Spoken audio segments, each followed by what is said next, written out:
un fragmento de entrevista, pero bueno, antes de presentarle, ya sabéis, lo que os estaba comentando antes, ¿no? Reanudamos un poco la sesión de este ciclo, ¿no? Del nuevo sentido común de la derecha, de la construcción de ese nuevo sentido común. Hemos visto cómo Ana López desde la sociología política, ¿no? Nos ha enseñado un poco pues el análisis y la metodología, ¿no? Para entender ese crecimiento de Vox, su consolidación, el perfil de sus votantes, ¿no? Unas herramientas que son también claves, ¿no? Para entender ese asentamiento, ¿no? de ese nuevo sentido común de la derecha en el Estado español.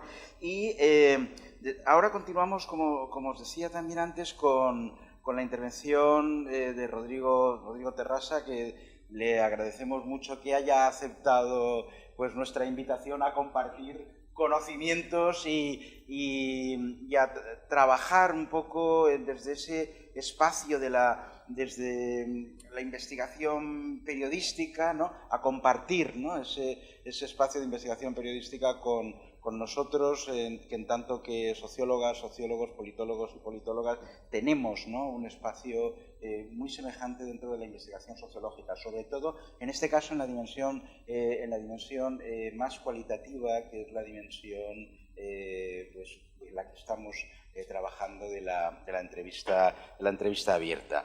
Mirad, os digo algunas líneas básicas de algunos datos de Rodrigo. Rodrigo es licenciado en Ciencias de la Información, ha trabajado en periodismo deportivo, ¿no? En básquet, mítines, noches electorales y sobre todo, ¿no? El seguimiento de juicios por corrupción. En la actualidad es reportero de papel, la revista diaria del periódico El Mundo, ¿verdad? Sí. Y es autor del libro de la ciudad de la euforia. Bueno, Rodrigo, yo le oí por primera vez en A Vivir que son 2 días, el programa de Javier del Pino, una mañana, un sábado, que le estaba presentando el libro, ¿no? Y me pareció interesantísimo el debate, el diálogo que tenían, y sobre todo me pareció muy interesante una reflexión que en un momento dado él hizo en esta entrevista con Javier del Pino, que decía, cuando estaba escribiendo el libro, de repente, claro, el libro es el análisis de lo que ha sido la sociedad, la corrupción en la sociedad valenciana a finales de la década de los 90 y principios de la década pasada, ¿no? Con personajes que probablemente en Hollywood no los podrían haber construido mejor, ¿no? Y en una sociedad la valenciana, que era, bueno, anticipaba, ¿no? Gran parte de lo que después se ha consolidado con ese nuevo sentido común de la derecha, pero lo anticipaba de maneras muy distintas y muy diferentes. Por ejemplo, no sé si sabéis, ¿no? Que uno de los primeros programas basura del corazón fue un programa de Canal Nou entonces, ¿no? Que se llamaba La vida es una tómbola, ¿no? Y abrió, ¿no? a todas las televisiones, abrió la puerta, ¿no? a esa prensa amarilla del corazón y los sentimientos, ¿no? Que después se generalizó y ha sido, bueno, pues en fin, hegemónico, ¿no? en determinadas cadenas de televisión. Pero también en ese momento la sociedad valenciana era una sociedad que anticipaba lo que después sería, pues, las Díaz Ayuso y lo que es ahora la Comunidad de Madrid. Una sociedad donde los políticos, y estoy hablando de Zaplana, empezaban a decir lo contrario de lo que hacían en nombre de lo que decían, y empezaban a falsear la realidad. Y estoy pensando en el año 96, 97, finales de esa década, cuando, por ejemplo, con Toño Santos, ¿no? Que trabajaba en Sociología del Trabajo, presentaba a Zaplana los datos sobre paro y desempleo en la sociedad valenciana, nos quedábamos estupefactos porque mentía como un bellaco y le daba absolutamente igual, ¿no? Pero eso era solo el principio de lo que iba a llegar después, ¿no? Nos faltaban, pues, los Blasco, los Cotino, ¿no? Los Enriquitos, los constructores de Alicante. O sea, faltaba toda una caterva de de personajes políticos vinculados directamente a la gestión política de los gobiernos del PP entonces en todas las provincias y en el propio gobierno valenciano, que iban a ser pues los paradigmas de la corrupción, ¿no? Hasta un extremo, bueno, pues que ahora cuando lo ves en retrospectiva parece inaudito, ¿no? El problema es que era el inicio, como como el programa La vida es una tómbola fue el inicio de esa televisión basura, ¿no? Probablemente la sociedad valenciana que Rodrigo recoge en la ciudad de la euforia, ¿no? Era el inicio de lo que se está generalizando, ¿no?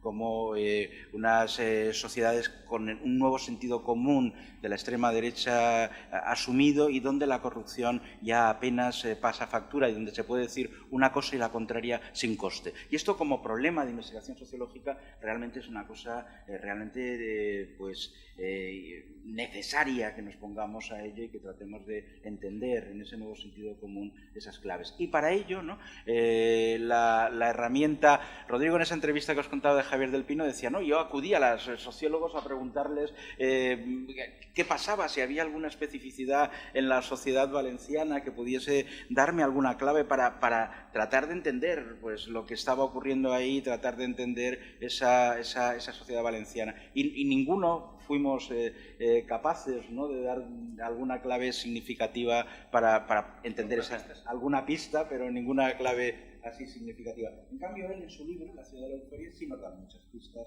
para entender esa sociedad valenciana.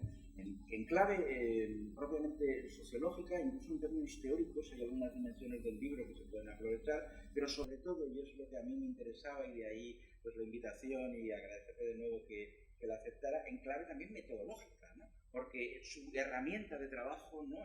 en este libro, aparte de todo el seguimiento de los juicios, etcétera, de los tribunales, del trabajo como periodista, es las entrevistas con testigos protegidos, ¿no? Que son aquellos ciudadanos y ciudadanas ejemplares que denuncian en su condición de funcionarios, de personas responsables, ¿no?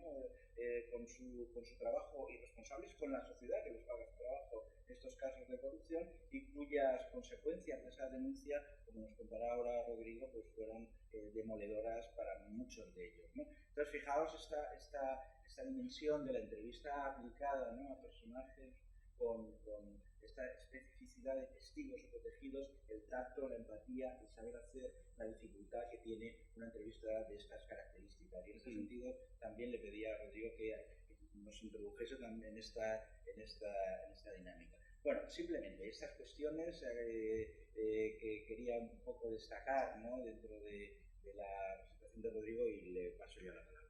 Muchísimas gracias. Bueno, primero, muchas gracias a todos por venir. Gracias a José Manuel y a la facultad por invitarme. Yo voy a intentar explicaros un poco la tesis de mi libro, sin hablar demasiado del libro, que yo creo que ya es un poco aburrimiento, pero sí, vamos, os invito a interrumpirme, a preguntar, a que debatamos, porque si no, pues esto puede ser un aburrimiento. Un poco como ha dicho José Manuel, la idea... Yo os cuento un poco el origen de... Mira, os voy a poner una foto que creo que explica bastante bien el origen del libro. Yo no sé si conocéis... ¿Cómo hago para ponerla entera? A ver, presentación. Aquí. No sé si conocéis a este personaje. Rafa sí la conoce seguro. Uy, pero va cambiando. No. La dejo solo aquí. No quiero presentación, que se pare. Bueno, ella es Rosita Amores, que es una vedette muy conocida en Valencia, que esta imagen la habréis visto seguramente en el Carmen, porque estuvo durante mucho tiempo colgada. Creo que la han vuelto a poner ahora. En un edificio en ruinas que hay en el Carmen está la foto colgada. Y es una vedette que fue súper famosa en los años 60, 70, con el Titi y demás, y actuaba en espectáculos de revista y demás. Y esta paella sobre la que está posando es una paella real que existe en una rotonda de Benicàssim, que creo que tiene el récord de raciones de paella del mundo. Y a mí me parecía como una imagen como muy icónica por un lado, de este perfil de personajes fascinantes y casi surrealistas que hemos tenido en Valencia, sobre una especie de cultura muy particular que hemos tenido aquí, y sobre todo sobre hasta qué punto se había extendido la corrupción en la Comunidad Valenciana durante los años de gobierno del Partido Popular. Rosita Mores, como os decía, fue un personaje súper popular en su momento. Conforme llegó a tener programas en Canal Nou, aparecía en películas de Berlanga, y hubo un momento, pues evidentemente, en el que la señora dejó de tener tanta repercusión en el mundo del espectáculo, y entonces se dedicaba a hacer actuaciones en residencias de ancianos. Entonces yo recuerdo que durante una de las instrucciones del caso Gürtel, una de las 100.000 ramas que iban apareciendo constantemente, una de ellas hablaba del desvío de dinero que había habido en la caja fija de la Generalitat Valenciana. La caja fija es un poco como el dinero que tú guardas para, pues yo qué sé, si un conseller tiene que coger un taxi, pues no va a sacar un contrato público para eso, pues había un dinero para pagar el taxi, o si había que comprar folios para la presidencia, o un día había que pagar un almuerzo o lo que fuera. Era un poco como la caja que tú tienes para gastos. Entonces, entre esos dineros se había encontrado varios pagos a Rosita Mores por actuaciones en residencias de ancianos, de lo que se sospechaba un poco que Rosita Mores hacía un poco de campaña, porque luego ella iba a los mítines del PP, era muy... acudía a todos los actos oficiales del Partido Popular de la Generalitat y se le veía siempre por la Plaza de Toros en los mítines. Entonces, era para mí el hecho de que la corrupción hubiese llegado hasta el punto de pagar con dinero negro y con contratos al menos alegales a una vedette para rascar votos en residencias de ancianos, para mí era ya como el colmo de hasta qué punto la metástasis de la corrupción había invadido la Comunidad Valenciana, y me servía un poco para explicar un poco la tesis del libro. Como decía José Manuel, el origen un poco era intentar explicar qué había pasado en la Comunidad Valenciana durante aquellos años. O sea, yo no quise hacer con La ciudad de la euforia ni una crónica política, porque yo creo que eso ya se ha hecho y se hizo muchísimo, y durante los años de corrupción era prácticamente... De hecho, yo lo notaba en el periódico que hubo un punto incluso de saturación. O sea, que había tantísima información, cada día había un titular más delirante que el anterior, conversaciones bochornosas, La Sexta constantemente informando sobre la corrupción en la Comunidad Valenciana, que nosotros en el Mundo llegábamos a notar que ya, por disparatado que fuera lo que publicábamos, ya no tenía interés. O sea, había llegado a un punto en el que la gente se había saturado de corrupción y ya no funcionaba. Y tampoco quería hacer una crónica judicial, primero porque yo no soy experto en tribunales y porque me parece muy complejo. Una vez te sumerges en sumarios judiciales es muy difícil explicarlo bien. Entonces yo lo que quería hacer era, vosotros como sociólogos o futuros sociólogos, igual lo que yo he hecho es un desastre, pero lo que yo quería era explicar un poco la sociología que había detrás de la corrupción. El subtítulo del libro se llama La hipótesis de la mafia, que es una cosa que encontré un poco por casualidad, pero que me vino fantástico para explicar mi teoría, que es este pájaro, se llama críalo, y es un parásito. Lo que hace es deposita sus huevos en nidos, es como una urraca, deposita sus huevos en los nidos de otros pájaros, para que esos pájaros se los cuiden. Si él cuando vuelve, imagínate que este le deja los huevos a un águila, y cuando vuelve el águila se ha cargado los huevos que ha detectado como extraños, lo que hace el críalo es destrozarlos todos. Y al final, por aprendizaje, los pájaros aprenden que los huevos del críalo no se tocan, que es mejor no abrir el pico, porque entonces todos salen perdiendo. El críalo pierde los suyos, pero tú también pierdes los tuyos. Entonces, esto es una investigación que hicieron unos científicos españoles, y a la teoría la llamaron la hipótesis de la mafia. Y a mí me parecía como que explicaba perfectamente cómo habíamos funcionado en la Comunidad Valenciana durante estos últimos 20 o 30 años. Que era al final aprender que lo mejor, aunque hubiera cosas que a ti no te parecían bien, lo mejor era que todos permaneciéramos con el pico cerrado, porque si no lo que pasaba es que todos salíamos perdiendo. Entonces, sobre esta red de parásitos es donde crecieron pues, empresarios, políticos, vedettes incluso, periodistas desde luego, y toda la gente que durante años, sabiendo que muchas de las cosas que estaban pasando aquí no eran normales y desde luego no eran éticamente ni siquiera legalmente aceptables, todos cerramos el pico. Entonces, sobre esta teoría sobre lo que yo he ido construyendo esto. ¿Por qué pasaba esto? O sea, yo recuerdo que también el origen del libro fue una entrevista que le hice a Ferran Torrent, el escritor valenciano, hace años aquí. Él publicó un libro que se llamaba Un dinar, un día qualsevol, que, bueno, él ha publicado un montón de libros inspirados en la corrupción en la Comunidad Valenciana, en Valencia. Pero el último era muy evidente porque era una ficción, pero todos los personajes eran fácilmente identificables con los políticos del momento. Y yo le hice una entrevista una vez y le pregunté por qué él, siendo periodista, no había contado de verdad lo que estaba pasando en la Comunidad Valenciana. Entonces él me dijo, que recuerdo que era el titular de la entrevista, él me dijo, si algún día alguien cuenta lo que pasó aquí, nadie se lo creerá.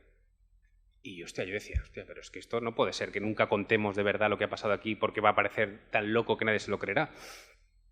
Pasó el tiempo, yo en 2015 me marché a Madrid a trabajar, trabajaba aquí en El Mundo en Valencia, me trasladé a Madrid y claro, yo allí cuando contaba las cosas que habían pasado aquí, la gente alucinaba, o sea, tenía la sensación de que muchas de las cosas que nosotros aquí habíamos normalizado, que creo que es otro de los grandes problemas de la corrupción en Valencia, que es normalizarlo. Recuerdo una entrevista que hizo el presidente de la Agencia Valenciana, el director de la Agencia Valenciana Antifraude, que él decía que el gran problema de la corrupción era cuando se normaliza. Y yo creo que aquí llegamos a un punto en el que la normalizamos y que nos parecía como lo más corriente del mundo. Entonces yo al irme a Madrid un poco con la perspectiva del tiempo y sobre todo de la distancia, contaba cosas que había vivido de aquí y nadie se lo creía. Y hablaba de personajes que yo había conocido aquí y la gente alucinaba. O sea, es que voy a ir pasando algunos para que veáis. Supongo que vosotros los conoceréis, pero quiero decir, este tipo de personajes que aquí hemos tenido eran inconcebibles. O sea, eran como personajes que si los cuentas en un guión de una serie nadie se lo cree. Y también recuerdo cuando yo trabajaba en Valencia, nosotros estábamos muy coordinados. Yo al trabajar en un periódico nacional, al final las informaciones que aquí publicábamos en Valencia las íbamos pasando a Madrid para que ellos decidieran si eso tenía interés o no a nivel nacional, para que lo sacaran en la portada de la web o para que salieran en el periódico al día siguiente. Y yo tenía siempre la sensación, o sea, cada vez que mandabas cualquier cosa, de repente era, oye, es que Enrique Ortiz, han aparecido unas fotos de Enrique Ortiz, que es este hombre, que es un empresario de Alicante, en triquini, corriendo por un hotel de Andorra al que he invitado en Nochevieja a la alcaldesa de Alicante. O de repente te decías, es que este hombre, que es Marcos Benavent, que era un alto cargo del Partido Popular, ha desaparecido, se ha fugado al Amazonas, pero ha reaparecido así en la Ciudad de la Justicia de Valencia. O sea, yo recuerdo el día que esto ocurrió, Marcos Benavent estaba imputado en el llamado caso Imelsa y desapareció por completo. O sea, os recuerdo que era así. O sea, quiero decir, era el típico cargo del PP, o sea, un pijo de manual. Y desapareció. Esta mañana estaba citado en la Ciudad de la Justicia de Valencia y nadie sabía exactamente si iba a aparecer o no. Se suponía que se había marchado al Amazonas, que había estado haciendo unos cursos con unos chamanes y entonces cuando apareció era así. Yo recuerdo estando en el periódico que pensé que era una broma, que era algo de Jordi Évole, que era un actor que había contratado para Salvados o algo así, que no era posible, pero lo era. Lo mismo os digo cuando aparecían, yo qué sé, pues personajes como... Este es el Bigotes, una de las orgías que tenía mientras se estaba organizando la visita del Papa a Valencia.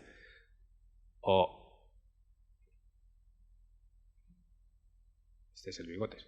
Quiero decir, a mí mucha gente, a raíz de publicar el libro, me decía, bueno, pero es que esto que ha pasado en Valencia ha pasado en muchos otros sitios.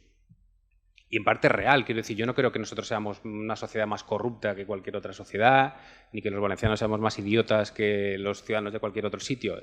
Yo a raíz de publicar el libro, el comentario más habitual que recibo siempre en redes sociales y demás es, y ya pasaba cuando trabajaba aquí, era ¿y los seres qué?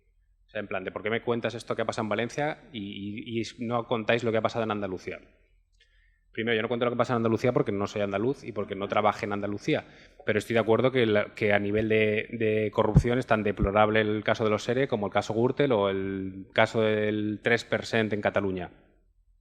Pero también digo siempre que el caso Gürtel, por ejemplo, ocurrió en toda España, o sea, hay ramificaciones del caso Gürtel en Madrid, la ha oído en Galicia, pero cuando el caso Gürtel decide venir a Valencia, a quien envían es a este señor, que es el Bigotes, Álvaro Pérez el Bigotes. Álvaro Pérez el Bigotes era un técnico de sonido de José María García, había sido sobrino de Pajares, bueno, es sobrino de Andrés Pajares, había sido productor de Los Vingueros, que es una película de Pajares de la época, estaba casado con una mamachicho, caminaba por Valencia así como lo veis con este aspecto, con ese bigote de domador de circo y una moto de 3 ruedas, era un personaje increíble. Entonces decías, hostia, algo tendremos como sociedad para que todos estos personajes que estáis viendo hayan recalado aquí. O sea, algo hay. Y yo no sé muy bien qué es. O sea, mi teoría al final es que desarrollamos una tolerancia a este tipo de cosas alucinante y todo forma parte, en mi sensación, de cierto embriago por esta euforia de la que yo hablo en el libro. Una de las cosas cuando, decías, hombre, hablé con sociólogos, yo cuando... Tú si ves que me largo mucho, me cortas. Una de las cosas que yo hablé con los sociólogos cuando intenté explicar, en 2015 sobre todo, en 2015 sí fue cuando el Partido Popular empieza a perder prácticamente todas las administraciones en la Comunidad Valenciana, en aquellas elecciones ya había cierta sensación de que algo iba a cambiar. No sé si recordáis el episodio de Rita Barberá con el Caloret, o en aquella época que ya era como un síntoma bastante heavy de que aquello no, de que se estaba empezando a desmoronar el castillo de naipes. En aquella época Rita Barberá iba a los mercados y por primera vez la abucheaban. Camps tenía problemas en los actos ya públicos, gente le increpaba. Recuerdo una vez un tío que le increpó en la puerta en la sede del Partido Popular. No sé, pasaron cosas, no sé si esto lo recordáis, en el libro aparece, pero en aquella época, cuando Camps ya ha dimitido, va una vez al Club de Tenis de Valencia, que es como el máximo icono del esplendor, o sea, de la burguesía valenciana, un sitio en el que había una lista de espera brutal y como pues en su buena época Camps era muy aficionado al tenis, pues él iba allí, todo el mundo se le acercaba, todo el mundo se peleaba por pelotear con él, por jugar, pelotear en el sentido literal de la palabra pelota. Y pues cuando él ya había dimitido fue un día al club de tenis, estuvo ahí un rato jugando y cuando entró a los vestuarios a cambiarse, alguien había dejado al lado de su taquilla una mierda. Alguien había cagado literalmente al lado de su taquilla. Entonces, esto era como, vamos, la metáfora perfecta de cómo se había desmoronado todo aquello. Entonces, yo cuando pregunté, recuerdan los sociólogos entonces, porque yo os estoy hablando de 2015, que es cuando el PP, cuando se desmorona la hegemonía absoluta del Partido Popular, pero Camps ya venía... El caso Gürtel ya estaba en la Comunidad Valenciana, pero empezaban a aparecer prácticamente todos los casos. Camps había dimitido ya por el asunto de los trajes, aún así había ganado las elecciones con mayoría absoluta camino de los tribunales, porque él dimitió después de ganar las elecciones, que era su manera de decir que el pueblo valenciano le había absuelto. Entonces, cuando nosotros manejamos tanta información como periodistas, que nos resultaba inexplicable que aquello no tuviera ninguna repercusión a nivel social o a nivel electoral. Entonces, una de las cosas que me dijeron, por un lado, era que existe hay como un margen de tiempo bastante que se nota bastante entre el efecto entre la corrupción y el efecto electoral que eso tiene, porque nos cuesta mucho castigar la corrupción hasta que nos afecta a nuestro propio bolsillo y entonces todavía no había ocurrido eso en la Comunidad Valenciana, todavía la crisis económica de 2007-2008 tan bestia no se había notado. Y por otro lado, había yo creo que cierta sensación de cautiverio del electorado valenciano, que yo creo que para mí es una de las claves de lo que yo cuento en el libro y de lo que aquí ha pasado. Para mí el acierto, os cuento un poco brevemente mi teoría un poco sociológica sobre que explica cómo fue posible todo lo que pasaba aquí y qué narices nos pasaba a los valencianos en aquella época. Para mí el gran acierto que tuvo el Partido Popular fue en los años 90, cuando el PSOE gobierna prácticamente en toda España, el Partido Socialista del País Valencià es quien gobierna aquí la primera administración democrática. Ellos detectan al principio de los 90 cierta sensación de desagravio del pueblo valenciano. El año 92 es el año de Barcelona, de los Juegos Olímpicos de Barcelona, es el año de la Expo de Sevilla, Madrid creo que era capitalidad cultural o algo así, si no me equivoco, y entonces empieza una reclamación aquí para conseguir la autovía que conectara Madrid con Valencia. A esto se oponía, por ejemplo, Castilla-La Mancha, que estaba José Bono, figura fundamental del Partido Socialista, porque decía que no era de interés social hacer aquello, que atravesaba las hoces del Cabriel, y entonces se oponían. Entonces, en aquella época había unas pintadas en Valencia, en las paredes, que decían España 92, Valencia 0, que para mí yo creo que resume perfectamente la sensación que había aquí. Y eso el Partido Popular lo identifica y lo explota para mí de manera brillante, políticamente de manera brillante, que es defender los intereses del pueblo valenciano. Eso pilla al PSOE en una época también de corrupción brutal y entonces el PP gana las elecciones, bueno, no gana las elecciones, pero consigue acceder al poder tanto en el Ayuntamiento de Valencia con Rita Barberá como después con Zaplana, la Generalitat. Y con el PSOE gestionando sus miserias y su derrota de entonces y entra en un periodo desastroso que dura décadas de psicoanálisis un poco, lo que consigue hacer el Partido Popular, en mi opinión, de manera brillante, es aglutinar por completo el discurso valencianista. O sea, para ellos hay un momento, que esto recuerdo que me lo dijo un sociólogo en su momento, lo había notado aquí, que dice, hay un momento en el que votar al PP no era una opción política más, sino que era la forma en la que los buenos valencianos podían manifestar la defensa de su tierra. Para mí eso es clave. O sea, el PP consigue identificar la marca de Partido Popular con la Comunidad Valenciana. Y esto yo lo he comprobado después trabajando en Madrid, haciendo reportajes por toda España, que es exactamente igual que lo que consigue el PSOE en Andalucía, por ejemplo. Y exactamente igual que lo que consigue Pujol en Cataluña, que no es una opción política más, sino es la defensa de nuestra identidad, que yo creo que es algo, por lo que habéis estado hablando en las otras charlas sobre la extrema derecha, que tiene un vínculo, un hilo muy peligroso con el éxito de la extrema derecha después, que es esa identificación identitaria al final es una forma más de nacionalismo. O sea, era lo que el PP consigue es, primero, absorber por completo todo el regionalismo valenciano, hasta la desaparición de Unión Valenciana, apropiarse de todas las señas de identidad, increíblemente algunas de ellas, como la lengua, por ejemplo, o la cultura, o el deporte, la pilota, o sea, casi prácticamente todos. Por eso parece un chiste, pero incluso la figura de Rosita Mores representa muy bien esto, que es la valencianía pura, es la que el PP consigue aglutinar. Entonces, cuando tú consigues apropiarte de eso de una manera tan bestial como hizo el Partido Popular, consigues que se te perdone prácticamente cualquier cosa. Y eso es lo que el PP consiguió durante muchísimos años. A esto se une la situación económica. Quiero decir, mientras tú percibes, y el PP lo consiguió transmitir a lo bestia a través de la política de grandes eventos, y esto que decía siempre Camps y Rita, de poner a Valencia en el mapa. Os voy a enseñar una cosa. En el libro yo hablo mucho de una fiesta que... Yo no sé si vosotros os acordáis, esto fue creo que en 2006. Que sois muy jóvenes. En 2007 fue la Copa América en Valencia. Copa América, la competición de vela. A mí me tocó cubrir, yo no tengo la menor idea de vela, pero durante unos años fui experto en vela para el periódico El Mundo. Y entonces, claro, de repente nos vimos todos metidos en una vorágine, o sea, de repente éramos todos multimillonarios. O sea, yo recuerdo perfectamente que todos tomábamos café Nespresso, que tú ibas a los bares más cutres de Valencia y de repente todos habían hecho un curso de la Agencia Valenciana de Turismo, por lo cual te cobraban el triple por platos que tenían la mitad y te habían hecho todos como unos tartares de atún, y cualquier bar había hecho un curso para deslumbrar a toda la gente que iba a venir de fuera, a los regatistas que venían de Estados Unidos, de Nueva Zelanda y tal. Y había, para los periodistas teníamos una fiesta prácticamente cada noche, pues en la fiesta de la Lingui, la barbacoa de no sé quién. Una de estas fiestas que la organizó Louis Vuitton, la marca Louis Vuitton, y nos invitaba a muchísimos periodistas de Valencia, y en el dress code nos pedía, era obligado ir con smoking. Entonces, la mayoría de los periodistas, yo al menos, no tenía smoking.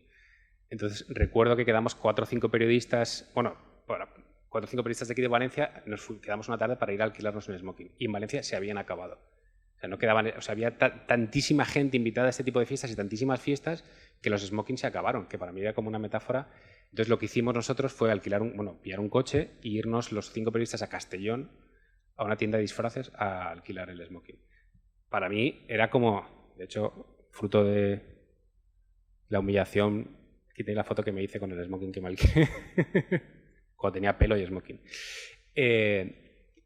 Entonces, para mí era como un síntoma que yo lo pienso ahora y me parece una paletada absoluta, porque encima luego fuimos allí y la mitad no llevaba smoking. Pero claro, nosotros éramos como los típicos nuevos ricos que de repente todos necesitábamos el smoking. Pero para mí, yo esto lo cuento ahora porque primero porque me parecía justo, me daba mucha vergüenza en el libro ponerme como para aparecer un poco en primera persona, pero me parecía justo porque creo que es un poco síntoma del papel que muchas veces jugamos los periodistas. Y a la raíz de publicar el libro, muchos compañeros se han cabreado porque te dicen... Por un lado, no es verdad que todos los periodistas participamos, no es verdad que todos callamos, no es verdad que todos estuvimos invitados a estas fiestas. O sea, no es verdad que todos fuimos a estas fiestas, que yo digo, igual no fuiste porque no te invitaron, porque irías. O sea, esta foto que os pongo aquí, estos son de Mimur y Aston Kastner, que entonces eran pareja. En 2006, Prada, la firma de ropa de lujo Prada italiana, alquiló el Mercado Central de Valencia. El Mercado Central, bueno, lo conocéis. Durante creo que un par de semanas al menos, el mercado cerró. O sea, nadie podría ir a comprar lechuga, ni garbanzos, ni pollo, porque Prada lo cerró. Y lo que hicieron fue como modificar todos los puestos de pues estos típicos, de pescadería, de carnicería, lo que fuera, y decorarlo pues con zapatos, con bolsos de Prada, con obras de arte, con joyas. Y organizaron una fiesta mega privada en la que pues estaban invitados ellos dos, estaban invitados todos los personajes que decía antes José Manuel que habían desfilado por Tómbola, Pocholo, Isabel Preisler, no sé, era todos los empresarios, todos los políticos y muy buena parte de los periodistas. El catering lo servía el Bulli, de Ferran Adrià, y era esto, o sea, tú entrabas y os he puesto también una foto, este soy yo entrando con mi novia entonces, mi mujer ahora. Recuerdo que cuando nosotros entramos había prensa del corazón y a mi novia le preguntaron quién le vestía. O sea, era como cuando entras a los Oscars. O sea, ¿de quién es el vestido? Tal, que ella dijo, pues creo que es de Zara. Y alrededor, no sé si lo veis por el fondo, pero habían puesto como unas lo quito que me da vergüenza. Pero habían puesto como unas vallas y había muchísima gente que había pasado. Toda esa gente que llevaba 2 semanas sin poder ir a comprar la comida al mercado central, pues estaba allí detrás de unas vallas haciendo fotos con los móviles, gritando a los famosos y tal. Y luego veías por detrás como se intentaban mirar a través de las rendijas a ver si veían algún famoso y tal. Y a mí me alucinaba. O sea, yo recuerdo que Manolo Mata, que hoy es portavoz socialista en las Cortes, si no me equivoco, me dijo, esto es el placer de ver cómo otros se lo pasan bien con tu dinero. Y era tal cual. Entonces decías, hostia, ¿cómo es posible que toda esta gente esté entusiasmada de ver cómo otros vienen aquí a cerrarle el mercado, a pasárselo de puta madre a su costa, a cenar que te cagas con del bulli y tal, mientras pues aquí ya empezaba a haber gente estudiando en barracones o había listas de espera en sanidad brutales, pero la sensación que había a nivel social era que éramos los mejores por primera vez, que realmente estábamos en el mapa. Y en esto participamos todos. Hay mucha gente que me dice, ya, pero es que no deberías haber ido a aquella fiesta. A mí me parece, quiero decir, ¿quién de vosotros le dicen que esta noche tiene una fiesta en el Mercado Central con Demi Moore y Aston Kastner que va a cenar un catering del bulli y no va? Pues realmente era complicado entonces. Y yo creo que en esa trampa, mi teoría es que en esa trampa caímos casi todos. O sea, y que era muy complicado ver, yo digo en el libro, es muy complicado ver lo que te rodea cuando ahí están disparando fuegos artificiales todo el rato, o cuando te deslumbran las luces de neón. Es muy complicado hablar la boca para discutir cuando te están metiendo canapés de caviar de melón del bulli todas las tardes.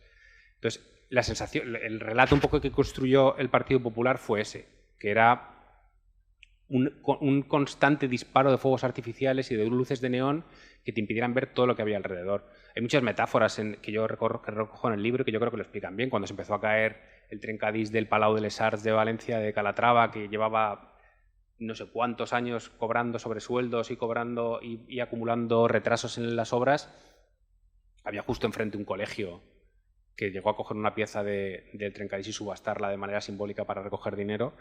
Un colegio, un barracón de estos que no tenía ni nombre, el colegio ciento no sé qué, que llevaba no sé cuántos años pidiendo que sacaran a los chiquillos de los barracones para construir un colegio, pero es que eso no brillaba, lo que brillaba era el mercado central. Entonces, esto es un poco la sensación que yo tengo. Lo que me explicaban los sociólogos entonces es que mientras el dinero fluyó, mientras estaba esta sensación de que aquí atábamos a los perros con longanizas y que había dinero para todo y fiestas y que le quitábamos la Copa América a los mejores países del mundo y que aquí teníamos un circuito urbano mejor que el de Barcelona, y recordar la imagen de Rita y de Camps, creo que la tengo.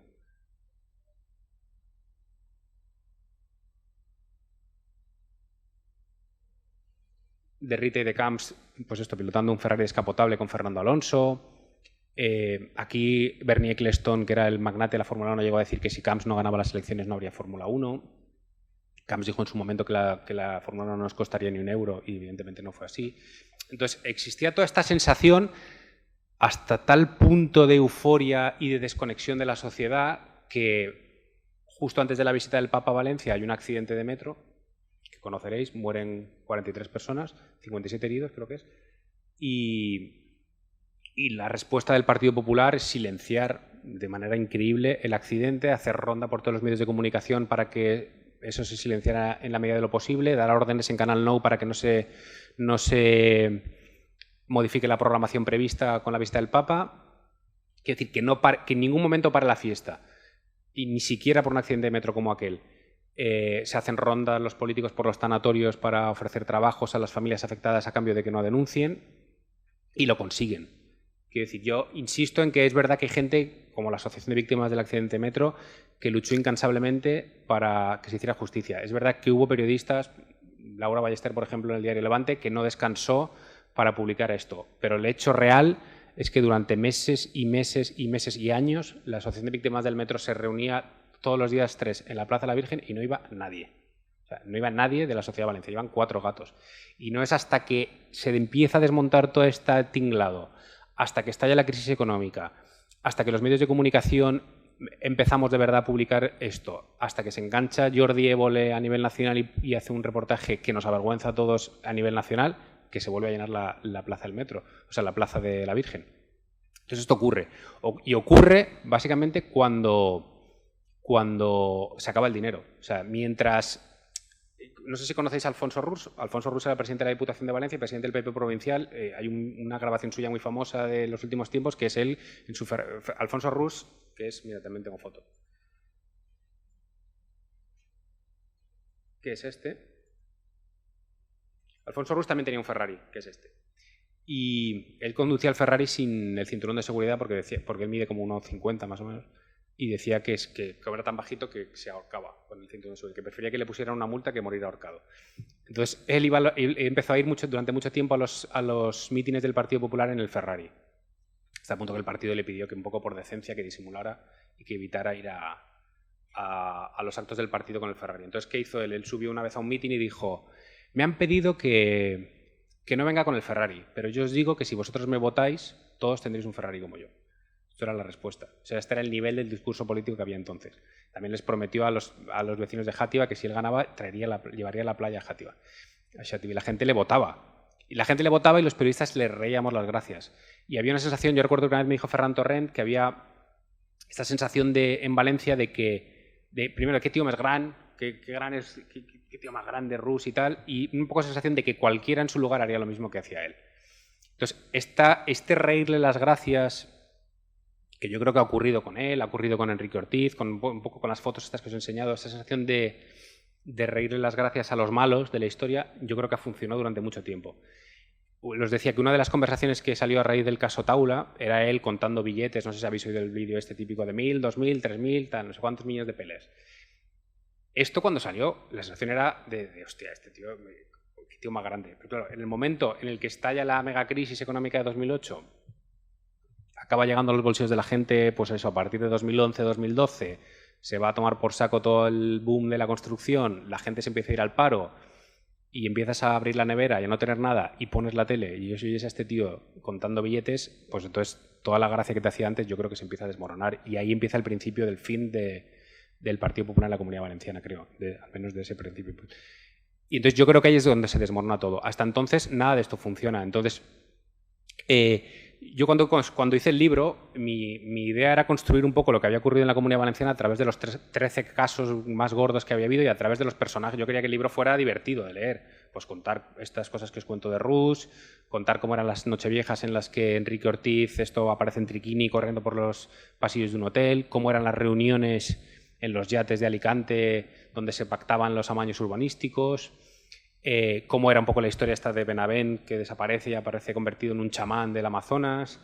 Pues cuento la historia de Ángel Fenol, que es un empresario de Orihuela que se hace multimillonario, que empieza empujando un carro con chatarra en Orihuela y acaba construyendo un imperio de la basura con unos vertederos en Orihuela, donde monta un zoo para que puedan ir los niños de los colegios de la zona a visitarlo. Luego se dedica a grabar en vídeo a los empresarios a los que soborna y tiene aparentemente un videoclub con todos los políticos de la región sobornados. Él mismo presenta esas cintas para intentar quedarse un contrato y acá, bueno, es todo como de película. Yo quería que fuera entretenido de leer y que fuera fascinante ver la historia de estos personajes, conocer la historia de Rosita Amores. Pero me daba miedo que el resultado fuera como demasiado paródico o que cayéramos un poco en la trampa de qué tío más grande, ¿sabes? De qué tío más grande Rus, que yo creo que era una de las trampas en las que caímos los periodistas y la sociedad en general durante estos años, que era ver un poco como si todo esto fuera una película y que no nos afectaba en nada. Yo había leído Fariña, no sé si habéis leído Fariña, el libro de Nacho Carretero, de Libros del Caos, de la misma editorial que el mío. Yo hablé mucho con él y bueno, me presentó después el libro aquí en Valencia y para mí era como un modelo. De hecho, yo cuando hablé con la editorial les dije, yo puedo haceros el Fariña valenciano, que era explicar porque al final lo que hace Fariña es explicar el narcotráfico en Galicia a través de los mecanismos de la sociedad gallega. Y hay un punto en el que la gente piensa que todos pueden beneficiarse del narcotráfico.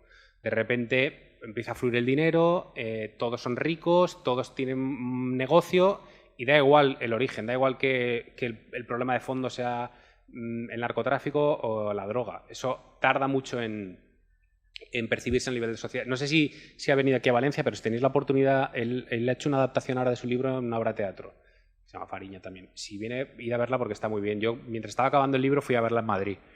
Entonces hay un momento en el que él retrata un poco la euforia en Galicia, en el que la farlopa circula por todas partes, las discotecas, todo el mundo trafica, todo el mundo está ganando dinero, el que no recoge fardos en las lanchas lo vende después, el que no se ha hecho camello. Entonces toda la sociedad en general gallega se está enriqueciendo gracias a la cocaína, o antes al tráfico de tabaco.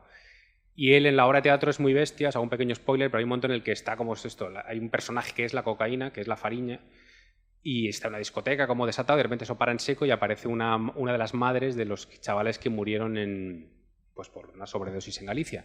Entonces te hiela el cuerpo y dices, hostia, es que es brutal el contraste. Y yo me quedé mucho con ese chip y tenía como la necesidad de conseguir un efecto similar en el libro. Entonces, lo que os decía, yo hice como un retrato de esta fauna, de todos estos críalos, que eran los pájaros estos que se habían ido parasitando el sistema, pero a la vez necesitaba explicar el drama real que había detrás de esto, porque mi sensación y yo durante el tiempo que trabajé en Valencia tuve una enorme sensación de fracaso y de frustración en el momento en el que tú ves, es decir, yo leía sumarios, veía la realidad que había detrás de estos casos, hablaba con gente que le había afectado y tenía la sensación de que éramos absolutamente incapaces de transmitir a la sociedad lo que había detrás de esto. O sea, cuando a Francisco Camps lo juzgaron por el asunto de los trajes de la trama Gürtel, todo el mundo te decía, total, por 3 trajes. O sea, ¿qué problema hay en que le hayan regalado 3 trajes al presidente de la Generalitat? Y éramos incapaces de hacer ver que el problema no eran los trajes, que el problema era que esa gente que le había regalado esos trajes, o no, porque oficialmente no se los regalaron, eran empresarios que se estaban forrando a costa del erario público. O sea, que era una red de empresarios que financiaban ilegalmente al partido, que estábamos dando dinero para ayudar al tercer mundo o para construir un hospital en Haití o para un plan contra el SIDA en África, y ese dinero se estaba desviando a comprar chalets, yates y plazas de garaje en Valencia. Que mientras nosotros pagábamos un recibo del agua disparatado, en Emarsa, que era la empresa que gestionaba la depuradora de aguas, se habían gastado el dinero en presuntas traductoras rumanas, o en viajes de lujo por todo el mundo, o en comprar ordenadores en despachos donde había 2 mesas. O sea, era un disparate absoluto. Pero mientras todo esto ocurría, estábamos tomando canapés en el mercado central de Valencia. Entonces, la única manera que a mí se me ocurrió de explicar el drama de esto fue pues lo que decía antes José Manuel, y localizar a gente directamente afectada. Entonces, en 2017, si no me equivoco, que es 2 años después de que el PP pierda prácticamente el poder en todas las administraciones, sobre todo en las principales, aquí en la Comunidad Valenciana se creó la Agencia Valenciana Antifraude, que es un organismo pionero, creo que no existe todavía en ningún sitio de España, que es un poco como las películas, o sea, se dedica a proteger a denunciantes de corrupción. Hasta entonces, cualquier funcionario pues, del ayuntamiento de donde fuera detectaba una irregularidad y o bien no tenía quien decírselo, o bien se enfrentaba directamente al cargo de turno y eso le costaba pues, el despido, acoso laboral, perder las vacaciones, que lo cambiaran de sitio, que lo metieran o sea, cualquier reacción muy difícil de gestionar, porque sobre todo cuando se trata pues, de administraciones muy pequeñas, porque al final el caso Gürtel, el caso Brugal o los grandes casos de corrupción, primero tienen un foco enorme de la prensa encima, con lo cual es mucho más complicado de ocultar, y segundo, sabes que cualquier reacción, o sea, que vas a estar más o menos protegido, pero si tú denuncias al alcalde de no sé qué pueblo del sur de Alicante o del norte de Castellón es muchísimo más complicado. Entonces, bueno, lo que esta Agencia Valenciana Antifraude como opera es un poco como intermediario. O sea, por un lado, si tú detectas una irregularidad, en vez de denunciarla pues, a tu cargo inmediato, podías ponerte en contacto de forma anónima con la Agencia Valenciana Antifraude. Entonces ellos, por un lado, te protegen, te asesoran legalmente, te asesoran psicológicamente en el caso de ser necesario y ejercen de intermediarios. Ellos mismos se ponen en contacto con la administración de turno y dicen, tal, fulanito está protegido por el estatuto del denunciante, con lo cual es intocable hasta que esto se resuelva. Ellos creo que ahora tienen 35, en la última memoria creo que eran 35 personas sujetas a este estatuto. Yo conseguí hablar con 3 de ellas y un cuarto que era un expolítico, pero que no está protegido por esto. Entonces, claro, su testimonio, mi sensación era que como que cortaba de cuajo esta sensación de euforia de los otros personajes. Al final yo lo que intentaba contar en el libro es como una mega fiesta que dura 20 años. Entonces, a mí me parece que es muy difícil cuando a ti te invitan a una fiesta donde no hay límite ni de dinero, ni de recursos, ni de comida, ni de lujo. Es muy difícil ser tú el que dice, oiga, miren, enciendes la luz, paras la música y digo, oye, hasta la fiesta se ha ido de madre. Eso es muy complicado hacerlo. Pero esta gente lo hizo.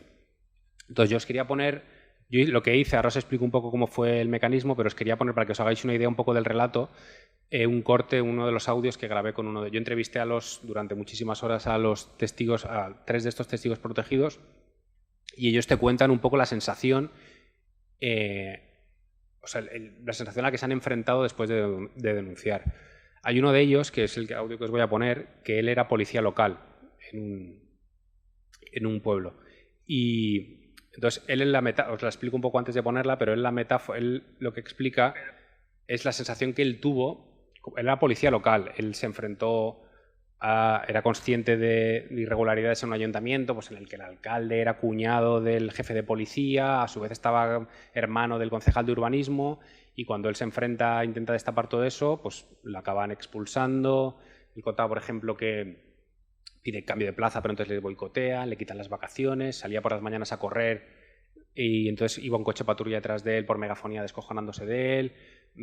Si se iba al gimnasio, la policía, sus propios compañeros iban igual a llevar una notificación de cualquier cosa y se la llevaban allí delante de todo el mundo para que se creara un poco en el pueblo la sensación de que algo pasaba con él y de que algo había hecho, cuando la policía estaba todo el día detrás de él.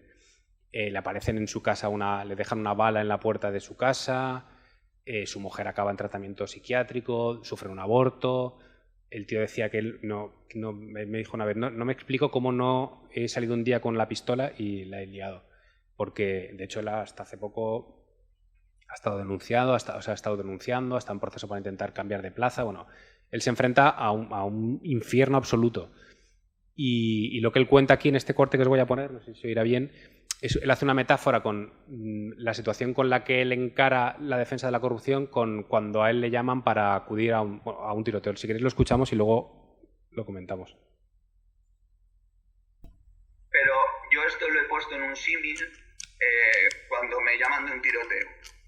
Me llaman de tu casa, que han entrado 2 tíos armados, han matado a tu mujer y estás arrinconado en el baño. Y cuando te lo comunican, sabes que vas a morir. O sea, te vas allí a tener un tiroteo con alguien y que puede salir o no. ¿Vale? Yo te digo, yo me pongo el primero y digo, bueno, me voy a poner el chaleco antibalas, que ya me protege. Vamos, ¿cuántos somos de servicio? 3 patrullas, vamos 6 tíos. Ir llamando al SAMU por si hay algún herido que podamos soportarlo. Ya tenemos constancia de que hay uno, llamados SAMUs. Preparar un helicóptero porque si hay alguna herida grave que se traslade. Y montas todo el operativo y te vas. Y vas con el culo así. Aquí voy a ser muy gráfico. Vas acojonado. Pero tu sensación de responsabilidad, de servicio público, de que por esto te pagan, te hace meterte allí. Y cuando llegas, entras en la habitación, resulta que el chaleco tiene el paquete balístico caducado, porque el político de turno no hizo nada. Te metes y resulta que de las 3 patrullas que iban, 2 se han quedado atrás porque tienen miedo. Y ya eres tú y tu compañero. Y cuando tiras para adelante dices, venga, ya estoy aquí, está el SAMU, si falla el paquete balístico, tengo el SAMU. A ver si hay suerte. Y crees mucho en tu formación, en todo lo que sabes, y tiras. Pero el de ahí es mejor. Y te pega el tiro, te caes y te ves con tu tiro. Tu compañero echa a correr, estás en el suelo, sangrando. El SAMU no llega porque la carretera está muy difícil, no consigue con el GPS que le lleve al sitio. El helicóptero iba a salir, pero resulta que hay recorte de gasolina y no tiene combustible. Y tú estás ahí en el suelo viéndote morir, y todos aquellos que te han dicho que iban a estar contigo, UDEF, fiscal anticorrupción, jueces de instrucción, jefes de policía, compañeros de policía, familiares, políticos, toda esa gente que te había dicho, vamos a por ellos, que son los malos, nadie, no hay nadie. Estás en el suelo con tu mano en la herida, viéndote morir. Esa es mi sensación. No os lo habéis oído bien, pero bueno, lo que él dice Lo cual dices esto, ¿no? Que al final la sensación cuando denuncias la corrupción es que tú tienes la sensación de que estás con los buenos y todo el mundo te dice que sí, que la corrupción está fatal, y los políticos, y la prensa, y tus vecinos. Pero a la hora de la verdad, cuando él se enfrenta, nada de todo esto hay. No hay SAMUR, no hay, el chaleco antibalas no funciona, el helicóptero no llega y él está completamente solo. A mí me pareció alucinante porque los 4 testimonios con los que yo hablé me dijeron un poco lo mismo. O sea, había gente que decía, mira, lo tenía aquí seleccionado, hay una de ellas que dice: a veces tengo la sensación de estar en una tormenta en mitad del mar, entre 2 puntos de tierra. ¿Qué haces entonces? ¿Continúas hasta el final o te vuelves?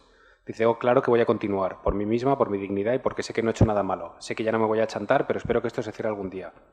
Espero que cuando haya un pronunciamiento judicial el infierno se acabe, aunque pueden quedar 5 o 6 años de pesadilla.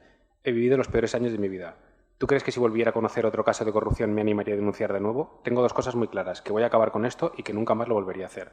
Entonces la sensación es que es muy complicado denunciar la corrupción. Un poco en el libro aparecen 4 testimonios. Hay otro de ellos que dice: erradicar la corrupción es como intentar acabar con la prostitución. La podrás disimular, la podrás sacar de la calle para que no se vean los periódicos, pero se seguirá ejerciendo. Porque todo el sistema es una mierda y está diseñado para engordar el clientelismo, que es un poco de lo que hablábamos, y obtener réditos políticos. Siempre habrá un político corrupto, un funcionario corrupto y un empresario corruptor. Sin esas 3 piezas sería imposible. Dice: bueno, también hace falta una sociedad que mire por otro lado, a la que solo le preocupe que ganen los suyos, como si fuera el Barça o el Madrid. Da igual si fue penalti o no, mientras ganen los míos, porque al final todos roban, ¿no? Pues esto es igual. O sea, yo creo que esto es lo que mejor explica. Entonces, al final un poco todo el rollo este que os he contado es para decir que para mí la explicación sociológica mejor me la dieron los testigos protegidos, que era por qué funciona la corrupción, por qué volverá a ocurrir y por qué ha ocurrido durante tantos años con esas... Yo creo que la clave no es tanto una cuestión ideológica, porque hay veces que te dicen: bueno, esto solo es inherente a la derecha. Yo creo que es inherente sobre todo a la sensación de impunidad. Y aquí eso ocurrió. O sea, cuando tú ves que un día fijas unas líneas rojas, pero un día das un pasito y no pasa nada, y otro día das 2 pasitos más y no pasa nada, y llega un momento en el que cuando te giras las líneas rojas ya ni las ves. O sea, hay otra anécdota que yo cuento en el libro, que es que me contaban los asesores de Rita Barberá, y era que cuando ya llegó al poder a principios de los 90, alguien le envió un bolso al ayuntamiento y ella se cabreó muchísimo, obligó a devolverlo y decían que entonces se negaba a reunirse, nunca jamás subía en un coche con nadie a solas, y cuando se reunía con algún empresario en su despacho siempre ordenaba que la puerta estuviera abierta, porque no quería que hubiese ninguna sospecha de corrupción sobre ella. Pues años después dicen que había una tienda de lujo en la Milla de Oro de Valencia donde había un cuarto que lo llamaban el cuarto de Rita, donde tenía cientos de bolsos ya. Entonces, creo que al final te acostumbras a todo y dejas de poner la mirada en este tipo de problemas que yo creo que los 4 testigos protegidos del libro los explican perfectamente.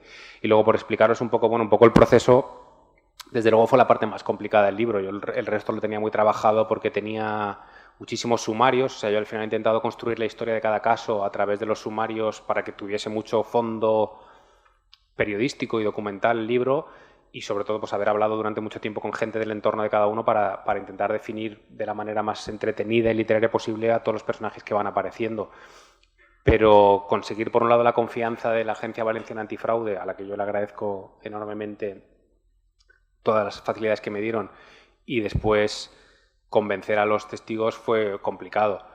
Y por un lado fue esto, muchísimas horas de entrevistas con muy poco cuestionario y muy dejarles hablar durante mucho tiempo, porque al final yo creo que cuanto más les dejas hablar y más se relajan, más te cuentan. Al final en el libro, o sea, todo el libro está contado, está escrito pues normal, pero los 4 testimonios de ellos están escritos en primera persona editado por mí, pero es un relato contado en primera persona y en otra tipografía para que se notara que era un poco diferente, porque yo no quería intervenir ahí en nada, quería que fuera el relato que ellos mismos hacían de lo que ellos habían vivido desde que se atrevieron a denunciar la corrupción. Por supuesto, cada uno de los textos está revisado por la Agencia Valenciana Antifraude y por ellos mismos. Hubo una de las personas con las que hubo problemas porque claro, muchos de estos casos están todavía en proceso judicial. Entonces, claro, cuando tú denuncias, que era el caso de esta persona, lo que suele ocurrir es que te acaban denunciando a ti. O sea, si tú denuncias al alcalde de no sé qué pueblo, el alcalde acaba diciendo que no, que eres tú el que ha manipulado el expediente, que eres tú, intentan que se torne la tortilla y que seas tú el que lo pague. Entonces, en el último momento me acuerdo que se asustó muchísimo y me dijo que su abogado había revisado su testimonio y que se le iba a identificar y que no podía hacer eso. Entonces, tuvimos que hacer varias modificaciones para que fuera más complicado identificarle. Y es verdad que cuando era un equilibrio muy difícil entre conseguir la comodidad para que ellos te contaran abiertamente su testimonio, en muchos casos ya os digo que era echarse a llorar, o sea, pasarlo muy mal, y a la vez que tuvieran cuidado de lo que decían, para que no dijeran más de lo que podían decir, que no se les identificara o que no dijeran nada que les pudiese complicar todavía más lo que habían vivido. Entonces yo incluso he quitado cosas que ellos me dijeron que no había problema por poner. De hecho hubo uno de ellos que me dijo, a mí no me importa que pongas mi nombre y tal, pero yo, por un lado, creía que era mejor no utilizarlo, creía que narrativamente funcionaba mejor no saber quién eran ni de dónde, porque era un poco la gracia. Al final era todo esto que habéis visto, todos estos Ferraris, todas estas fiestas y tal, pues tiene una consecuencia en sitios en los que ni siquiera nos fijamos, en los que los periodistas no hemos hecho ni caso y donde es muchísimo más complicado. Muchos de ellos decían, este policía que habéis oído hablar, me acuerdo que él me decía que muchos amigos suyos de toda la vida del pueblo le decían, yo sé que a ti te están jodiendo la vida, dice, pero es que si ellos no ganan yo no tengo trabajo. Que para mí era como otra frase que explicaba perfectamente la hipótesis de la mafia, o sea, era tal cual, la red clientelar absoluta. O una mujer que decía que su propia madre le había pedido por favor que se fuera del pueblo, porque al final había como un rumor por el pueblo de que algo habían hecho, de que la policía estaba detrás, de que el alcalde no sé qué. Entonces, es un infierno lo que ellos han vivido. Y entonces conseguir, primero que acepten una entrevista con un periodista del mundo además. Después que acepten contártelo, porque además todas las entrevistas las hice por videollamada, o sea que yo les veía la cara. Y después que se fíen de ti con la edición que tú vayas a hacer de eso, porque al final yo les puedo mandar el archivo, pero hasta que no lo ven publicado en un libro no lo saben. Y después eso, que la Agencia Valenciana Antifraude también colaborara con ello. O sea que os pongo un caso, por ejemplo, para que veáis el grado de paranoia o de psicosis con el que viven ellos. O sea, uno de los 3 denunciantes, la Agencia Valenciana Antifraude tiene un buzón en su página web a través del cual, si tú conoces cualquier irregularidad, puedes mandar la documentación, el caso de forma anónima. Pues esta persona me contaba que ella había escrito una carta contando lo que a ella le había ocurrido, lo había enviado a su hermana, y su hermana a su vez se lo había enviado a su hermana creo que vivía en Londres, y su hermana a su vez se lo había enviado a una amiga que vivía en Camboya.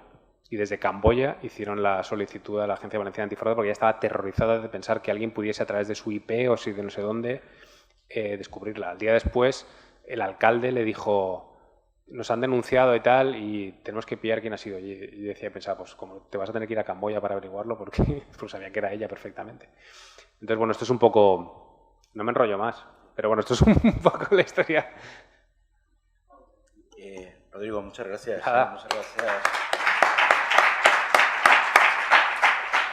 Bueno, habéis visto que la buena investigación periodística tiene mucho que ver con la buena investigación sociológica. Hemos aprendido un montón. Si os parece, abrimos ahora un turno de preguntas, intervenciones, en fin, sobre estas cuestiones, ¿no?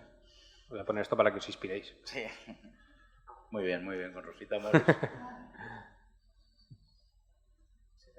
Ella de pollo y conejo. Ahora sí. Vale, porque la mayoría somos de aquí, creo que del 2000, del 2001, y es una época que nos pilla muy jóvenes, muy pequeños. Yo tengo algunos recuerdos pequeños de eso, de mi padre votando al Partido Popular, por ejemplo, y estando muy orgullosos de eso, ciertos también, recuerdos... El mío también. Ciertos recuerdos que los tienes ahí, pero claro, como tampoco tienes ninguna formación de ningún tipo, pues los tienes muy, muy vagos y ha servido bastante para reconstruir un poco la historia e ir viendo, mira, aquí pasaba esto, aquí pasaba tal cosa. Y también ver un poco cómo en ese momento se podía prácticamente privatizar el puerto, privatizar el mercado central sin que hubiera ningún problema y que la gente estuviera contenta de que ese espacio se privatizara para un grupo muy concreto de gente. Y eso me ha parecido bastante interesante. Y luego, una pregunta que te quería hacer es, el gobierno actual en principio está haciendo esfuerzos por recuperar parte de esa corrupción derivada de todos estos años. Si crees que están vendiendo bien esa labor de intentar recuperar el dinero, y por el lado de Vox, ya que estamos en lo de la ultraderecha y todo esto, siendo un partido que no deja de ser un partido hijo del Partido Popular, y que ya tiene ciertos problemas con la corrupción en el caso de Montero, con sus problemas con las obras de Chalet y todo esto, o la financiación en principio por el grupo iraní si crees que están sabiendo limpiarse bien de, aunque tengan casos, evitar que se hable de ellos, evitar que se profundice sobre ellos y eso en general. Y muchas gracias. Vale, nada, gracias a ti. A ver, por la primera parte, yo desde que vivo en Madrid la verdad es que he desconectado bastante de la actualidad. A mí me preguntan a veces, ¿cómo está en Valencia? Y la verdad es que no sé mucho y me parece un buen síntoma.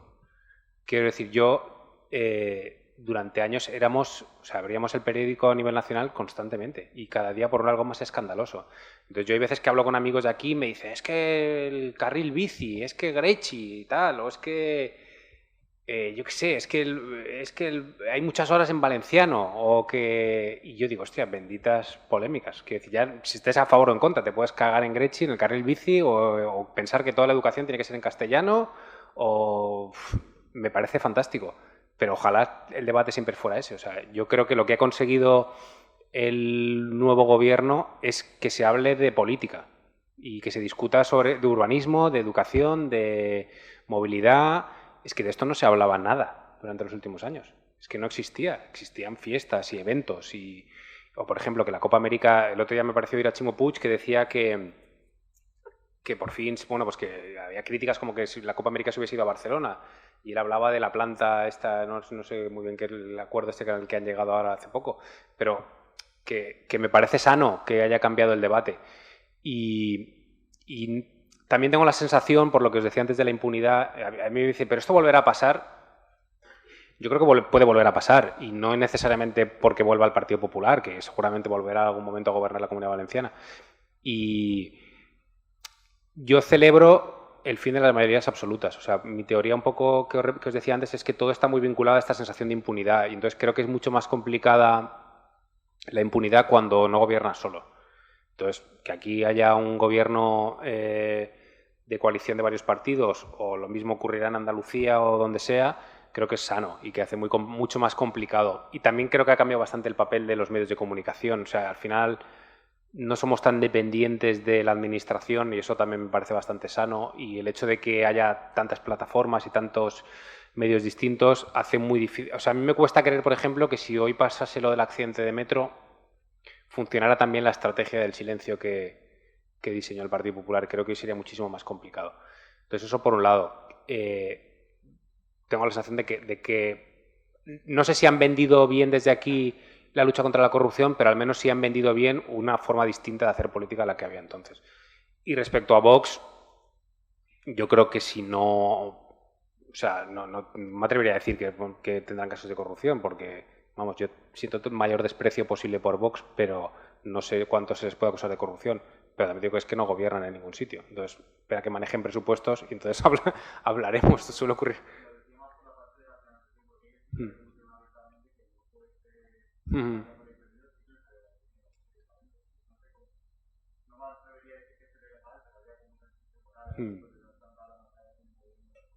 Yo he oído bastantes rumores sobre posibles casos de corrupción en Vox, pero es verdad que ojalá no lo comprobemos nunca, pero si empiezan a gobernar y a manejar presupuestos, pues estarán en la misma disponibilidad que todos los demás. Fíjate que a mí con Vox me parece peligroso por lo que os decía antes, que yo me da mucho miedo esa identificación irracional y emocional con un partido político que yo creo que el PP lo hizo aquí de maravilla y creo que tiene mucho que ver con el auge de la extrema derecha en todo el mundo, con esa sensación de, bueno, pues eso es el Make America Great Again, o sea, es que es tal cual el lema absolutamente emocional y de identificación con un nacionalismo loco, que es un poco lo que funciona aquí y creo que explica bastante del ascenso de la extrema derecha.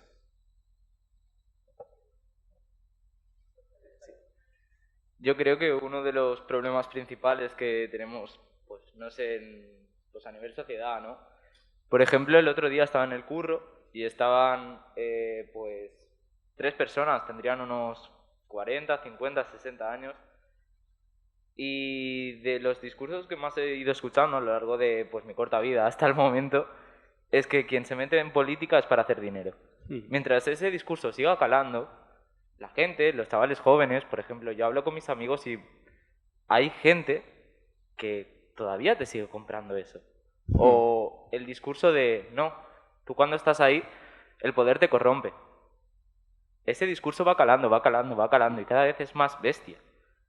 Entonces, claro, yo no pienso de esa misma manera, porque pienso que si tú entras ahí es porque tienes en mente cambiar toda una serie de cosas que están mal a nivel sociedad, a nivel, pues, comunidad, pero hay mucha otra gente que no, y que entra ahí y que está en una situación de, pues, ya que estoy dentro voy a aprovecharme de esto.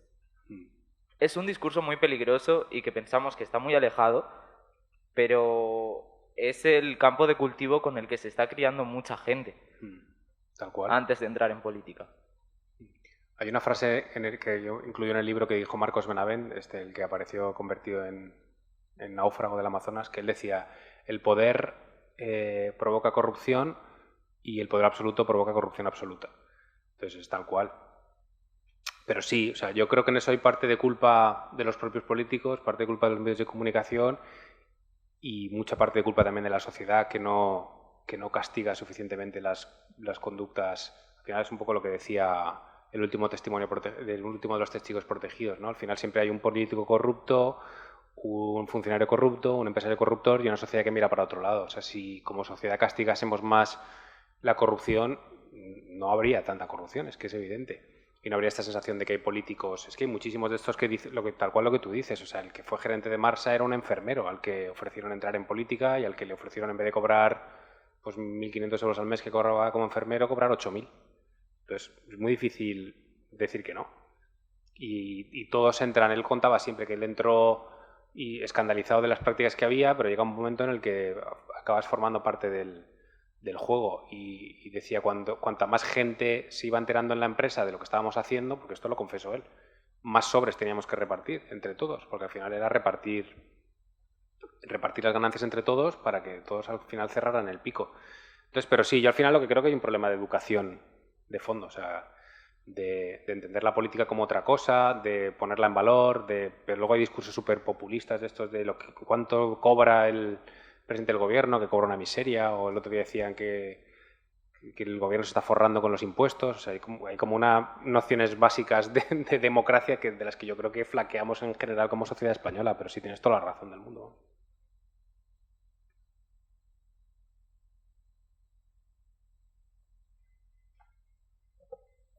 Y desde luego es un caldo de cultivo brutal para los populismos y para la extrema derecha. O sea, yo creo que uno de los grandes discursos sobre los que ha crecido Vox ha sido ese.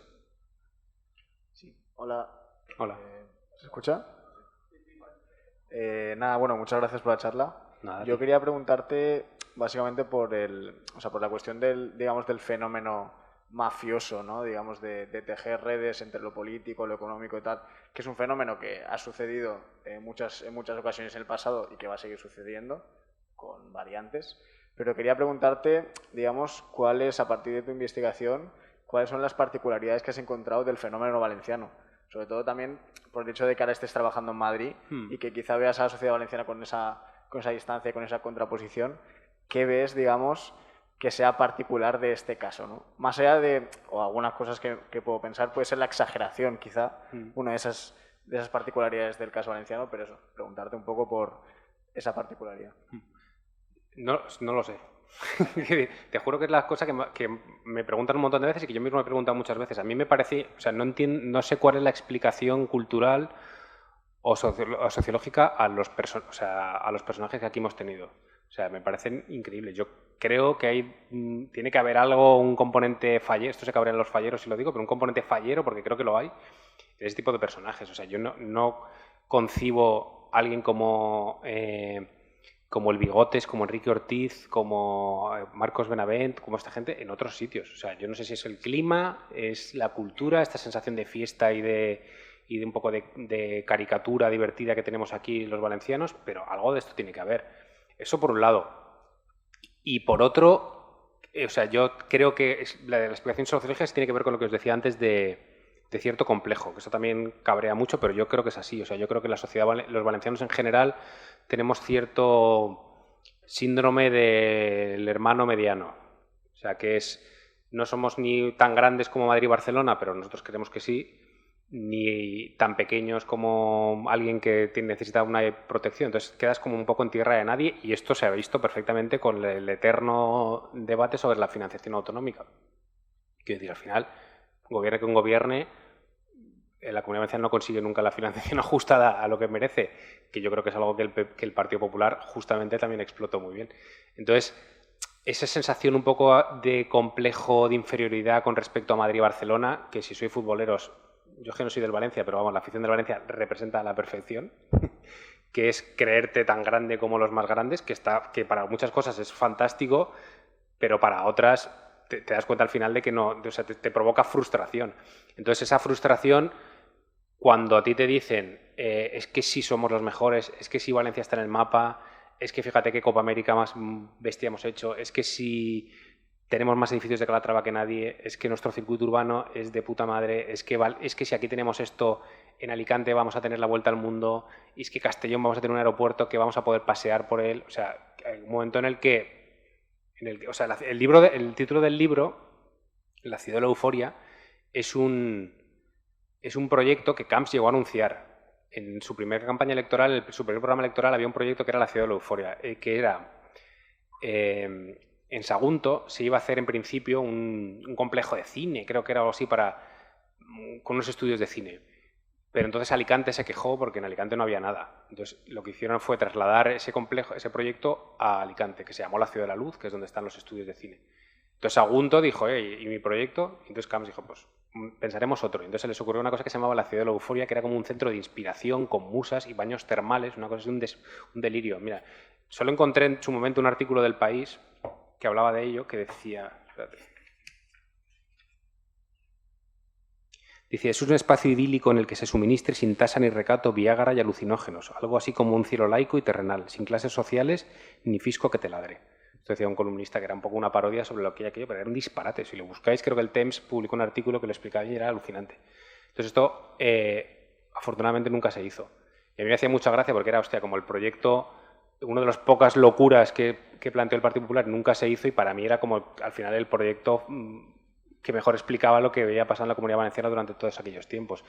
Entonces, al final es eso, que te toca la sensación de que cuando consigues introducir a todo el mundo en este universo de la euforia y tal, es muy difícil ver lo que te rodea. Y no sé si eso solo pasa en Valencia o qué, pero desde luego algo cultural yo creo que tenemos que explica, si no la corrupción, porque al final corrupción hay en todas partes, pues es como lo del chiste, corrupción es como la paella, se hace en todas partes, pero en ningún sitio como en Valencia. Pues con la corrupción pasaba igual, que era, desde luego, los personajes que aquí tenemos. A mí me parece inconcebible esta estampa en muchos otros sitios de España, desde luego.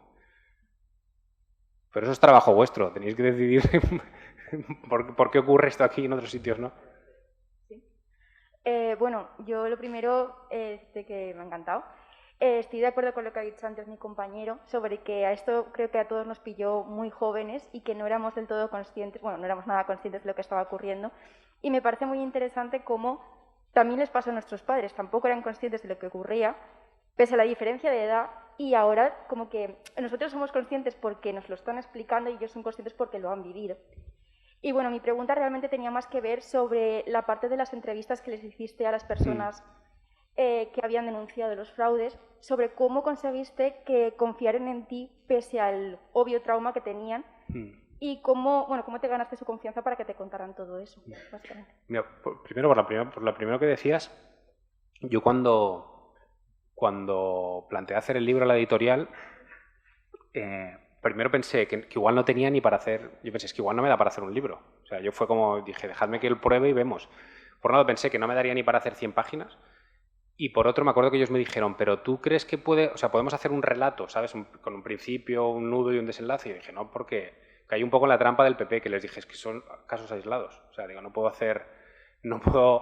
hay un principio y un final, porque cada caso es de su padre y de su madre.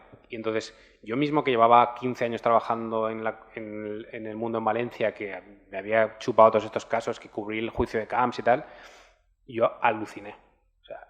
Una vez vi la magnitud de lo que tenía, o sea, he quitado muchísimas cosas en el libro porque eran increíbles. Era un poco esta sensación que os decía al principio de es que si esto lo cuentas no se lo va a creer nadie. Y a mí la gente lo lee ahora y luego una vez hecho, primero me di cuenta que me daba para 300 páginas y que podría hacer más. Y me di cuenta de que era súper fácil saltar de un caso a otro. O sea, era como esto de la ardilla que va de árbol en árbol. O sea, que de repente Cotino aparecía en un caso, pero también aparecía en el otro, que Enrique Ortiz, el empresario, estaba en el caso Brugal en Alicante, pero también había financiado al PP a nivel autonómico. O sea, que era súper fácil hilar un relato de lo que había, de esta red de parásitos de la Comunidad Valenciana perfectamente sin ningún problema y que podía dar para 300 páginas más. Y luego, mi segundo miedo fue, una vez publiqué esto, no lo va a leer nadie. Primero, porque en Valencia me van a decir, pues ya ves tú, esto ya lo sabíamos, y fuera, me importa Cotino, no sé qué, y me ha sorprendido lo bien que ha ido el libro. O sea, gente de Valencia que alucina como aluciné yo cuando empecé a recopilarlo todo, y gente de Madrid que lo ha devorado como si fuera una película. Y dice, hostia, pero ¿cómo es posible semejante lista de personajes, semejantes situaciones? O sea, era todo como hilarante. Yo estoy súper contento con cómo ha funcionado, eso por un lado. Y luego, sobre las entrevistas, pues no lo sé. O sea, la verdad es que primero con tiempo, que decir, sin prisas y sabiendo que tenías que adaptarte un poco a sus tiempos. Para mí la clave fue ganarme a la Agencia Valenciana Antifraude.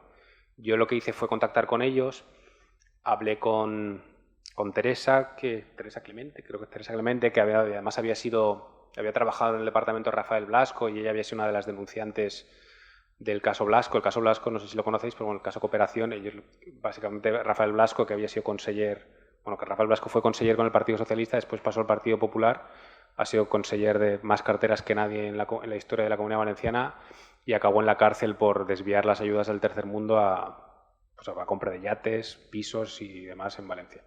Entonces ella está ahora en la Agencia Valenciana Antifraude y fue una de las técnicos que trabajaban en su departamento.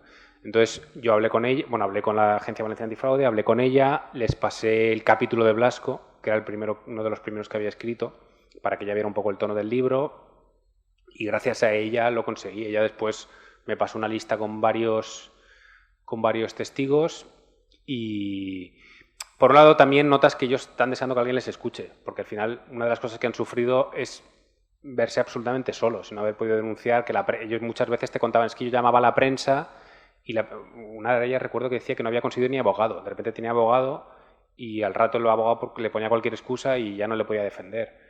O imagínate la prensa, pues la prensa en local, que casi todas viven de las subvenciones del ayuntamiento, pues es muy difícil que te... Entonces, por un lado notas que están deseando que alguien les escuche, que alguien les cuente su caso, y con eso no tuve mucho problema. O sea, de hecho te digo, solo tuve problemas con una que se asustó mucho al final, que me dijo que no.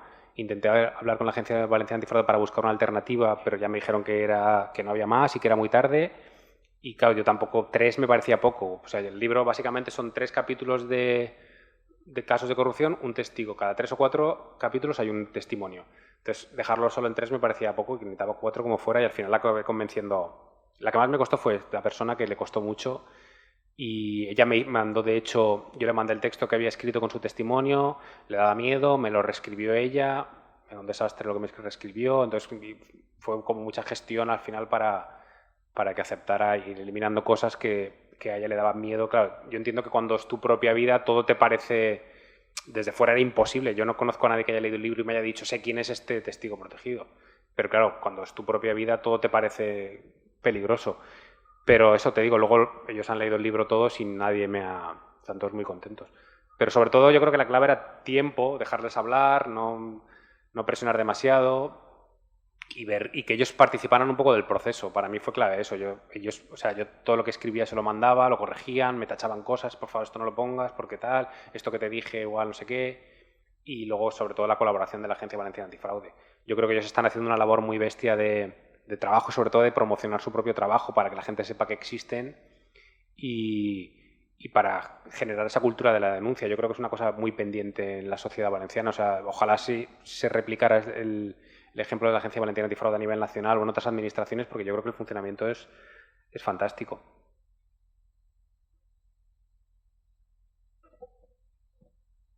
Hola, buenas. Hola. Yo te quería preguntar, por lo que nos has contado, parece que los medios de comunicación tampoco se implican tanto como deberían como vehículo informador a la hora de todos estos casos de corrupción, que a lo mejor, pues como en tu caso a la hora de elaboración de un libro, el caso que contabas del accidente con Évole, que se tuvo que hacer de forma más individual, más especializada. ¿Crees que hay alguna manera de que los medios de comunicación de tirada nacional se impliquen más a la hora de pues de mostrar a la población y de informar correctamente sobre todos estos casos de corrupción? Me pones en un compromiso. No lo sé, o sea, a mí me deprime un poco, la verdad. O sea, yo por un lado viví... trabajo en el mundo desde 2001 hasta 2015, bueno, en el mundo en Valencia hasta 2015. Entonces yo he vivido un poco yo al principio hacía deportes, hacía el PAMESA y el Valencia Basket ahora. Y he vivido un poco todas las épocas. Era la época en la que el mundo era correa de transmisión del Partido Popular y llamaban y se sentían con derecho a cambiar una foto si no les gustaba o decirte el titular tiene que ser este. O sea, que igual no les hacías caso, pero a mí me sorprendía que se atrevieran. Y luego he vivido la época en la que estalla Gürtel y el mundo empieza a publicar bastante información sobre esto y claro, para ellos era, y eso a nivel más pequeño, es decir, a nivel local o regional se nota más. Se sienten traicionados por un partido que sienten afín y era brutal y eran unas presiones alucinantes al director y era dejar de que, por ejemplo, cualquier periodista del mundo participara en tertulias de Canal Nou, que al final era un sobresueldo importante para los redactores. Yo tengo compañeros a los que se les ha espiado, a los que se ha ido gente a sus pueblos a investigar sobre su vida privada, a los que se les ha acosado de acostarse con el fiscal, o sea, historias muy bestias y entonces ves que es muy complicado. Pero luego a nivel nacional a mí ya se me escapa porque esas relaciones... o sea, a nivel general a mí me deprime bastante el periodismo de trincheras, que yo creo que estamos cada vez en eso. Entonces al final tú defiendes a los tuyos y... No sé, hubo una época en la que tuve bastante esperanza que con el tema de las redes sociales y que todo fuera como un poco más transparente y que fuera más difícil ocultar los temas, todos los periodistas acabaríamos, o sea, todos los medios acabarían enganchados a destaparlo todo y tal, pero sí, veo que sigue sin funcionar, no lo sé. Y luego te das cuenta de qué es lo que mejor funciona, que al final cuando un periodista hace bien su trabajo, cuando un periódico hace bien su trabajo, es lo que más lectores tiene. O sea, ahora que nosotros en Internet podemos monitorizar lo que más se lee, cuánto tiempo se lee, lo que más suscriptores genera, lo que más conversación genera en redes sociales, pues es la información, es que el resto... Pero sospecho y... O sea, a mí me cabrea mucho que vamos demasiado hacia un periodismo de opinión cada vez más. O sea, cada vez hay más tertulianos, cada vez hay más columnistas y cada vez hay menos inversión en investigación y en destapar cosas que el poder no quiere sacar, pero es que no lo sé. Ojalá, mira, yo tengo bastante fe en el modelo. Era muy escéptico con el modelo de suscripciones. Pensaba que aquí en España nadie iba a pagar jamás por medio de comunicación, sobre todo por lo desprestigiados que estamos. Pero toda esta cultura de Netflix, Spotify y tal, nosotros el mundo vamos ya por 90.000 suscriptores esta semana. El país creo que tiene 100 y pico mil. Y ojalá, o sea, ojalá funcione, porque si de verdad dependemos de lo que pagan los lectores y no de la publicidad institucional y de los acuerdos con la administración, es creo que la mejor manera. O sea, si eso funciona y está funcionando de momento, es lo mejor, vamos, que no dependas ni de la publicidad que te ponga Iberdrola, el Corte Inglés o Florentino Pérez, ni de la administración ni de la publicidad que te ponga la Comunidad de Madrid, la Generalitat Valenciana o quien sea, y que dependas solamente de los suscriptores. Eso sería la mejor solución. Pero no sé si funcionará. De momento está funcionando, vamos, mucho mejor de lo que yo esperaba. O sea, que yo creo que es la única salvación que tenemos. Sí, si no hi ha ningú, jo te plantejaré una No me das coseta, perquè parlem d'empresaris, parlem de polítics i ens falta la tercera pata de la taula, la justícia. És a dir, recordem que Camps va declarar que el senyor de la Rúa, president del Tribunal Superior de Justícia de la Comunitat Valenciana, era más que amigo. Seria interessant que algú amb bones aptituds detectivesques, més que periodístiques quasi, explorara què va passar en el jurat popular que va finalment declarar no culpable, que no és el mateix que innocent. El PP en seguida va tirar coets i tal i que qual, innocent, no. Van aconseguir que se declarara no culpable, que és diferent. Però en qualsevol cas, ahí hi ha una qüestió de fons molt important. Jo estava recordant el cas en la justícia italiana, tota la corrupció de Berlusconi, amb una diferència important, un sistema judicial que mantenia una certa distància, recordeu tot allò de la Tangentòpolis i tal i que qual, mantenia una certa distància fins i tot costant-los la vida. És a dir, mafiosos que anaven i els pegaven 2 tirs al cap i se'ls carregaven, no? I ahir n'hi ha una diferència de fons molt important.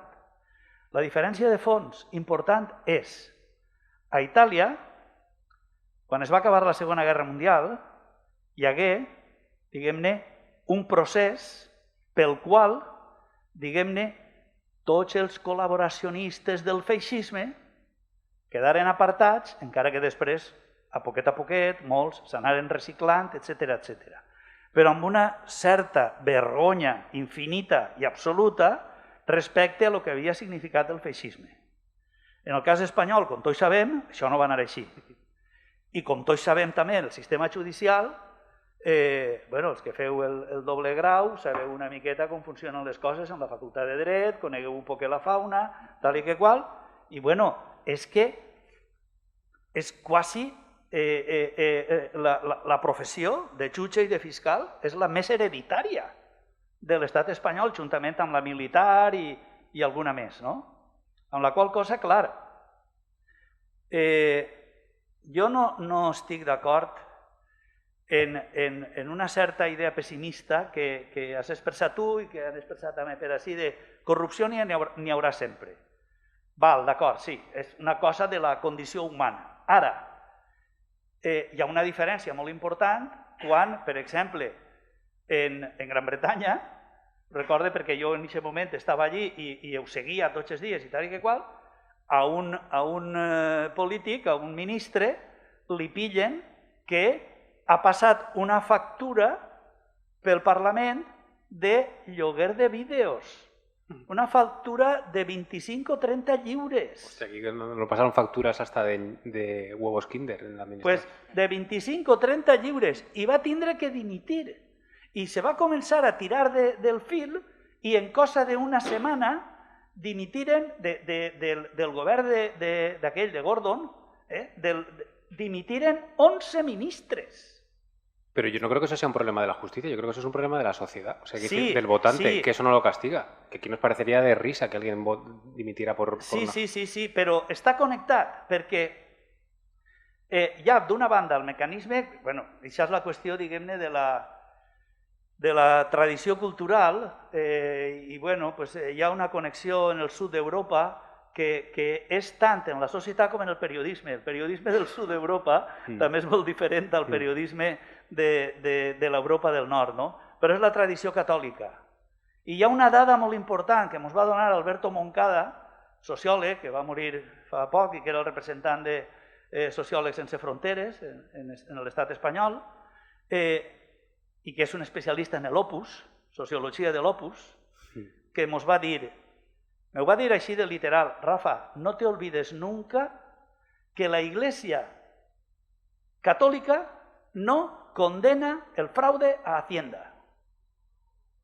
És a dir, defraudar a Hacienda, segons l'Església Catòlica, no és pecat.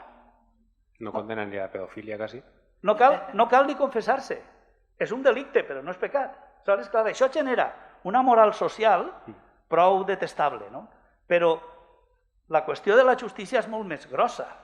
És a dir, la manera com anem a veure, si tu estàs implicat en un delicte i agafes el teu portàtil i el rebentes, no te saldràs de rosites. I en canvi, la història del PP en tota la seva corrupció es terrible. No sé, dis-nos algo de la justícia. No, hay una frase que recoge también el libro que dijo Serafín Castellano, por esto que decías de la moral, que decía, una cosa es lo que es legal o lo que es ilegal. Dice, pero sobre ética cada uno tenemos nuestra opinión. Que era como en plan de, ¿sabes? Puede que sea ilegal, pero ético, ya cada uno decide lo que es ético y lo que no. Hombre, yo me acordaba cuando hablabas de lo del jurado del caso Camps, yo creo que es una de las grandes cosas a rascar, pero hasta ahora, pero vamos, que hay tema, seguro. Pero me acordaba del caso Fabra, porque yo creo que es el más escandaloso desde el plano de la justicia. Estaba repasando ahora el libro porque la instrucción del caso Fabra hasta que acaba en la cárcel, cosa que nadie de nosotros aquí creímos que pasaría jamás, durante 11 años, creo que dura la instrucción, van sucediéndose fiscales, duran 3 meses, de repente sospechosamente los trasladan, el otro dimite, es una cosa increíble. O sea, nunca jamás se acaba de instruir el caso ni llegar a juicio porque los fiscales iban dimitiendo uno tras otro de forma sucesiva, supuestamente por casualidades siempre, pero nunca se acabó de... No sé si pasaron 7 fiscales y 4 jueces o algo así, era increíble. Y lo consiguió, pero claro, Castellón era, vamos, el territorio Berlusconi total. Yo ahora me acuerdo también cuando he dicho lo de Berlusconi que una mañana del juicio de Camps había un montón de... Claro, estábamos todos los periodistas en la puerta, las cámaras, debía ser la primera jornada y pasaron unos turistas italianos y me preguntaron qué pasaba. Entonces les expliqué un poco y me dijeron, vale, como en Italia. Y dije, no, es el presidente que le juzgan por unos trajes y aquí ya dijo, sí, esto es como en Italia. No lo sé, o sea, yo desde luego que hay conexiones, pues lo que decías de la Rúa, o sea, que hay conexiones entre la derecha y la administración de la justicia es evidente, porque es que al final es como se ha construido el sistema en este país durante los últimos años y yo tengo la sensación de que poco a poco eso se irá renovando a la fuerza, aunque solo sea de forma generacional, y irá cambiando. Mucha gente, ahora cuando estaba promocionando el libro, entrevistas, mucha gente te dice, pero ¿no tienes la sensación de que no ha pasado nada? Y yo en eso sí soy más optimista de lo que puede parecer. Yo creo que sí han pasado cosas. Quiero decir, sí, es verdad que tienes la sensación de que para la magnitud de lo que aquí ocurrió, el castigo no ha sido excesivo. Pero, joder, si a mí me dicen que Carlos Fabra iba a acabar en la cárcel, aunque fuera poco, pero acabó en la cárcel, que Rafael Blasco iba a acabar en la cárcel, que Milagrosa Martínez iba a acabar en la cárcel, que, o sea, yo eso jamás lo habría creído. Bueno, que el Partido Popular iba a perder el poder prácticamente en todas las administraciones de la Comunidad Valenciana. Yo creo que nadie habríamos creído que esto iba a pasar nunca. En aquellos años de euforia absoluta, eso era impensable. Y pasó. Es verdad que luego los mecanismos son muy complicados. O sea, el juicio a Camps, joder, yo aluciné. O sea, y ha pasado, por ejemplo, con el caso Brugal. O sea, el caso Brugal, que juzga un poco los amaños de los planes urbanísticos en Alicante, todo está grabado. O sea, Enrique Ortiz era un empresario increíblemente locuaz y obsceno en su manera de hablar. O sea, no hablaba en código nada. Tú escuchas sus conversaciones telefónicas y es un retrato perfecto de la corrupción confesada por él mismo. Pero llega el último momento y todas esas grabaciones no tienen validez legal, se archivan porque, o sea, no se consideran válidas como pruebas, pues porque nadie sabe quién ha custodiado esas grabaciones, no sabe cómo se hicieron, están editadas, el origen es no sé qué, y en el momento que se tumban las grabaciones, ocurrió exactamente igual en el caso Naseiro, por ejemplo, hace 30 años, se desmorona. Entonces, esa gente es inocente. Pero eso no quita que tú sepas perfectamente, quiero decir, que ellos mismos te hayan contado en grabaciones telefónicas lo que han hecho. Entonces, por ejemplo, a mí me sorprende mucho esta reivindicación que hace de sí mismo Camps o que hacen sus palmeros de su inocencia, porque nunca ha sido juzgado ni condenado por nada. Y es cierto, no lo han imputado por nada, primero por cómo funciona la estructura de la administración por la cual el presidente no firma contratos y parece que conforme va bajando el nivel de responsabilidad, más culpa tienes. Que decir, el conseller le echa la culpa al secretario autonómico, el secretario autonómico a los funcionarios y los funcionarios al técnico. Yo he entrevistado a un montón de técnicos que firmaron contratos porque se lo ordenó su jefe y resulta que acaban imputados ellos. Porque al final era pues una concesión de una campaña. Recuerdo una chica que habían imputado que estaba acojonada porque pensaba que iba a la cárcel porque había asignado había puesto ya la firma un contrato de una campaña de reciclaje de vidrio a una empresa de la trama Gürtel. Eso acabó. El contrato formó parte del tal y la mujer estaba imputada porque la que aparecía era su firma, ni la del secretario autonómico, ni la del conseller, ni muchísimo menos la de Francisco Camps. Entonces, ¿Camps es inocente en el plano legal, penal, lo que decía Serafín Castellano? Sí. ¿Para mí es inocente éticamente o políticamente? Pues en absoluto. Quiero decir, yo no puedo creerme que Camps, el máximo responsable de un partido con no sé cuántos consellers procesados, imputados o encarcelados, con sus 3 presidentes de la Diputación imputados y con su partido condenado por financiación ilegal, se pueda considerar inocente de nada. Bueno, no irá a la cárcel y seguramente ni le juzgarán ni será condenado por nada, pero inocente desde luego no es. Entonces, no sé, yo no controlo del sistema judicial, si tengo la sensación de que todavía viven los que consiguieron llegar a los más altos niveles del poder después en la famosa transición, pero al final se regenerará como todo, supongo. Sí, yo una última intervención, recapitulando algunas cosas. Yo creo, efectivamente, Rafa, que deberíamos haber pensado también en el diseño un poco de ese papel, ¿no? de la judicatura en la construcción de ese nuevo sentido común de la derecha.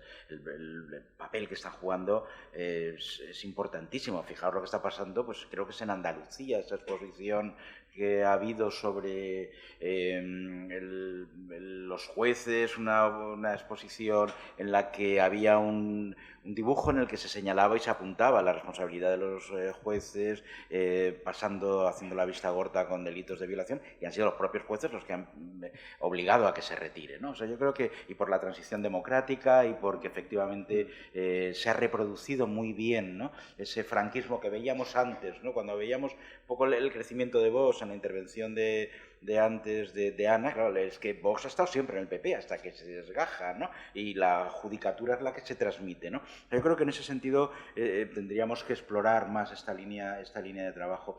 Luego hay algunas cosas que me parecen interesantes, ¿no? Con respecto a esa prensa, esa posibilidad de una prensa, como planteabas tú, más autónoma, ¿no? Por decirlo de algún modo. Tanto Miquel Ramos como Rodrigo señalaron un poco la importancia de la suscripción, ¿no? De alguna manera, ¿no? Miquel Ramos iba en esta línea, tú también lo has señalado, pero claro, no debemos olvidar que les estamos financiando. Es que la responsabilidad que tienen no solamente... También te digo que es muy difícil captar suscriptores si no ejercemos un periodismo infinitamente más responsable y más de calidad. Quiero decir, al final nos ponemos siempre el New York Times, no sé qué, el Guardian, como los grandes referentes en periodismo de suscripción, pero claro, hay que pensar también en qué ofrecemos nosotros para que alguien se quiera suscribir y quiera pagar no sé cuántos euros al mes por un periódico. Sí, pero tenemos experiencias, tú hablabas del Mundo, pero Diario.es, Público, etcétera, y sí que se está consolidando. No, pero lo que quería decir es que los medios están recibiendo subvenciones de las administraciones mediante publicidad. Pues estoy pensando en el caso de las provincias en Valencia, y sobre eso no tienen ninguna responsabilidad, ¿no? O sea, no tienen ninguna responsabilidad con una información transparente, a pesar de estar básicamente en una parte importante de sus beneficios sostenidos con dinero público, ¿no? Bueno, esta es una cuestión que también podríamos... Que debería regularse. A mí siempre me ha fascinado que esas subvenciones no estén reguladas de forma oficial, o sea, que sea una cosa discrecional, que decida la administración cuánto le da a cada medio y no en función de su audiencia o de un... Pero un cierto compromiso, ¿no? Si no con la verdad, porque en fin, ya sabéis que una de las cosas que podemos sacar en conclusión de esta sesión es que la barrera entre la verdad y la mentira se ha difuminado, ¿no? Pero sí con una cierta responsabilidad, con una información mínimamente, con un cierto rigor, ¿no? Bueno, esa es la cuestión que quería también señalar con respecto a este asunto, y luego yo creo que en términos metodológicos nos interesa recuperar, ¿no? Esta tradición que has contado muy bien, Rodrigo, y que está en su libro de La ciudad de la euforia, también en Fariña, pero también en Roberto Saviano, también en el caso Nerenka de Juan José Millás, ¿no? De cómo ese buen periodismo nos da buenas pistas o nos puede permitir también profundizar en nuestro oficio de sociólogas y sociólogos, porque en ese sentido no tienen mucha conexión, ¿no? Y quizá uno de nuestros lugares de formación sea explorar también y leer con atención estos trabajos, ¿no? del periodismo, ¿no? Luego, para finalizar, claro, yo no, vamos a ver, Rodrigo ahora está en Madrid, ¿no? La ciudad de la ida, ¿no? La ciudad de la ida, donde van a contratar a Blasco en cuanto salga. No está en la cárcel todavía. Me van a contratar a Ortega Cano. Ortega Cano. No, lo que quiero decir es que la cuestión, el disparate, ¿no? Cuando lees efectivamente La ciudad de la euforia, Rodrigo lo contaba, y ves en conjunto todo lo que ha pasado, y vosotros eres muy jóvenes, etcétera. Pero yo, que lo viví en aquellos momentos y lo vivíamos, cuando volví a leer el libro me quedé estupefacto. Digo, todo esto ha ocurrido, ¿no?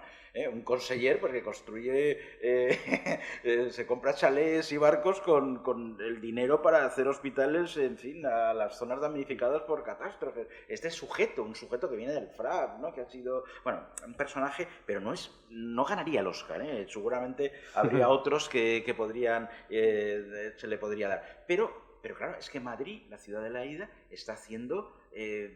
yo creo que está avanzando, ¿no? Si yo antes decía que con la vida es una tómbola, abrimos el mundo de la telebasura, ¿no? Si con todas estas dinámicas de corrupción se instaló un poco el modelo de corrupción en el Estado español y fuimos precursores, y además con con notables protagonistas. pero yo creo que en este momento Madrid va mucho más lejos, ¿no? En un sentido casi como un salto de fase, donde ya la verdad y la mentira se borra, donde es la Fiscalía Europea la que está investigando en este momento al hermano de Ayuso porque la propia Fiscalía Española lo deja de lado, donde no hay ya ningún pudor en reconocer y en decir, ¿no? Donde los grandes asesores de Ayuso son dos grandes bebedores, el concejal de Justicia y su asesor Miguel Ángel Rodríguez, y donde en esta, por seguir la broma, pues acabarán contratando cuando salgan de la cárcel pues a Benavent, a Camps, ¿no? O sea, eso es lo que quería un poco también plantearte, Rodrigo, ¿no? Tú además estás viviendo allí estos años, ¿no? Y lo estás viendo también desde cerca, ¿no? Y ¿sabes lo que más me sorprende? Mira, yo siempre decía cuando, no sé si visteis la noticia, si llegó aquí aquello de que iban a hacer como una pirámide azteca en el centro de Madrid, que iba a hacer Nacho Cano, no sé qué. Y yo pensé, hostia, si estuviera Camps, esto no se nos escapaba ni de coña a los valencianos. Pero a mí lo que más me sorprende de eso es el relato. O sea, creo, a mí donde me encuentro más paralelismos entre Camps y Ayuso es en el relato, que para mí es lo más peligroso, en que se compre cierto relato que era... Yo recuerdo aquí cuando... Bueno, me acuerdo perfectamente, una vez que las condenan a las Cortes Valencianas por obstruir la entrega de información a Compromís, era además que había pedido información sobre unos contratos con la trama Gürtel. Entonces, el gobierno no las Cortes se niegan controladas por el Partido Popular, se niegan a entregarlo a la oposición, se denuncia, no sé si fue Bruselas o quién fue, pero condenaba a las Cortes por no dar esta información. Esto pues igual era un jueves, pues el sábado el mecanismo del Partido Popular siempre era el mismo. O sea, yo recuerdo que era el lunes te llegaba la nota de prensa sobre el agua, el martes sobre el catalán, el miércoles sobre las infraestructuras, siempre era lo mismo, machaconamente, hasta que tú ibas comprando el relato. Y el fin de semana siempre había alguna intervención desde algún pueblo. Entonces, esta semana en la que les condenan por esto, Camps aparece el fin de semana en camisa blanca con González Pons y no sé quién era el otro, en una barraca en la Albufera, y dijo, somos el gobierno más transparente de Europa. Y entonces dices, hostia, pero, o sea... Y luego fue, somos como los naranjos, que por mucha ponenta que haya, no nos arrancan las raíces, no sé qué. Entonces era la nada, o sea, era una respuesta, la nada, apelando a una cosa valenciana, como a un ataque identitario y cero responsabilidad por la condena. Entonces, claro, yo luego oigo a Ayuso decir que en Madrid te puedes tomar una caña en una terraza y como si en el resto de España no hubiera cañas, o que en Madrid no te puedes encontrar con tu ex, o sea, yo no sé, cuando a mí me llegó la publicidad electoral en las últimas elecciones y no sé si lo visteis, pero la carta que enviaba Ayuso solo ponía libertad y ya está, y el resto estaba en blanco. Entonces, hostia, cuando esto funciona, ¿sabes? Cuando este discurso es el que el votante compra, hostia, estamos jodidos. Era como, tío, si a mí te acaban de condenar por algo y toda la explicación que tú le das a la ciudadanía es que te están atacando porque eres como los naranjos y eres el político más votado en las democracias occidentales, que decía él, o de repente respondía, todos tenemos que ser felices, los calvos y los que tienen pelo. O sea, es que era este tipo de discurso el que decía Camps. Por eso te decía lo de la justicia. Al final, joder, es que habrá que exigir al votante que castigue o que no premie semejante discurso. Entonces, con Ayuso está pasando exactamente lo mismo. O sea, para mí es un discurso absolutamente ridículo de un nacionalismo madrileño, que era lo último que yo me creía que iba a ver ya en mi vida, y de una apelación a unas características del ser madrileño, que es como si fueran y estuviesen imbuidos por el Espíritu Santo, que era tal cual, es donde yo encuentro más paralelismos con Camps, es que es en este discurso. Absolutamente. Y algo te iba a decir de lo que has dicho antes, pero no me acuerdo. Ah, sí, iba a decir, no porque os compréis el libro, que deberíais, pero vais a alucinar. O sea, quiero decir, bueno, si no habéis vivido todo esto, es que... Lo vamos a comprar para la biblioteca, compraremos ejemplares, sí. Quiero decir, porque si nosotros que lo hemos vivido, Rafa, ni os cuento, o sea, te sorprende verlo, si no habéis conocido esto en el día a día, es que no vais a dar crédito. O sea, mira, quan jo vaig denunciar a Ràdio Televisió Valenciana, que primer vaig anar a la Fiscalia i el fiscal me va atendre molt amablement, jo anava acompanyat d'un expert en anàlisi comptable i tal i que qual, i l'expert li va explicar al fiscal, patapam, però de fet me va ajudar molt el Mundo, en eixa denúncia, perquè el Mundo estava molt cabrejat perquè el Mundo estava pagant per la seva televisió a Abertis una pasta enorme i, en canvi, les Provincias Televisión i la de la COPE, que ara se diu la 8, com emetien a través de la xarxa de Radiotelevisió Valenciana, no pagaven res. I clar, això era un escàndol, era il·legal, etc. Jo vaig presentar tota la documentació, no vaig aconseguir res. La Fiscalia els va prendre declaració tal i qual i ho va arxivar. I aleshores, després, me'n vaig anar directament als tribunals, als jutjats, perquè si tu presentes la denúncia és un altre tema, i si te l'admeten, tal. La denúncia contra el director general. El president de la sala que tenia que fer el jutge d'instrucció era el fill de la Rúa.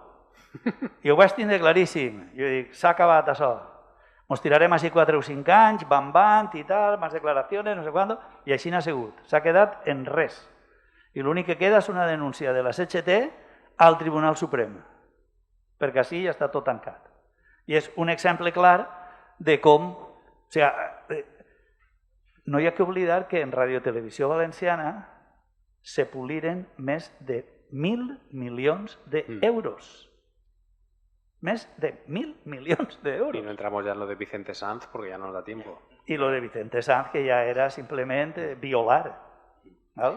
Eso es lo que te iba a decir antes, que yo creo que ya no, o sea, no tanto en el mangoneo, ¿no?, que hay en la cúpula judicial, que también, sino yo creo que en esto que hablamos al principio del decalaje que hay entre la corrupción y el efecto electoral que tiene, y yo creo que hay una influencia definitiva en la lentitud de la justicia. Claro, cuando al final Fabra tarda 11 años en ser juzgado, pues claro, cuando va a la cárcel, primero ya tiene 70 años y un riñón trasplantado, con lo cual a la mínima lo sacan, y ya ha ganado...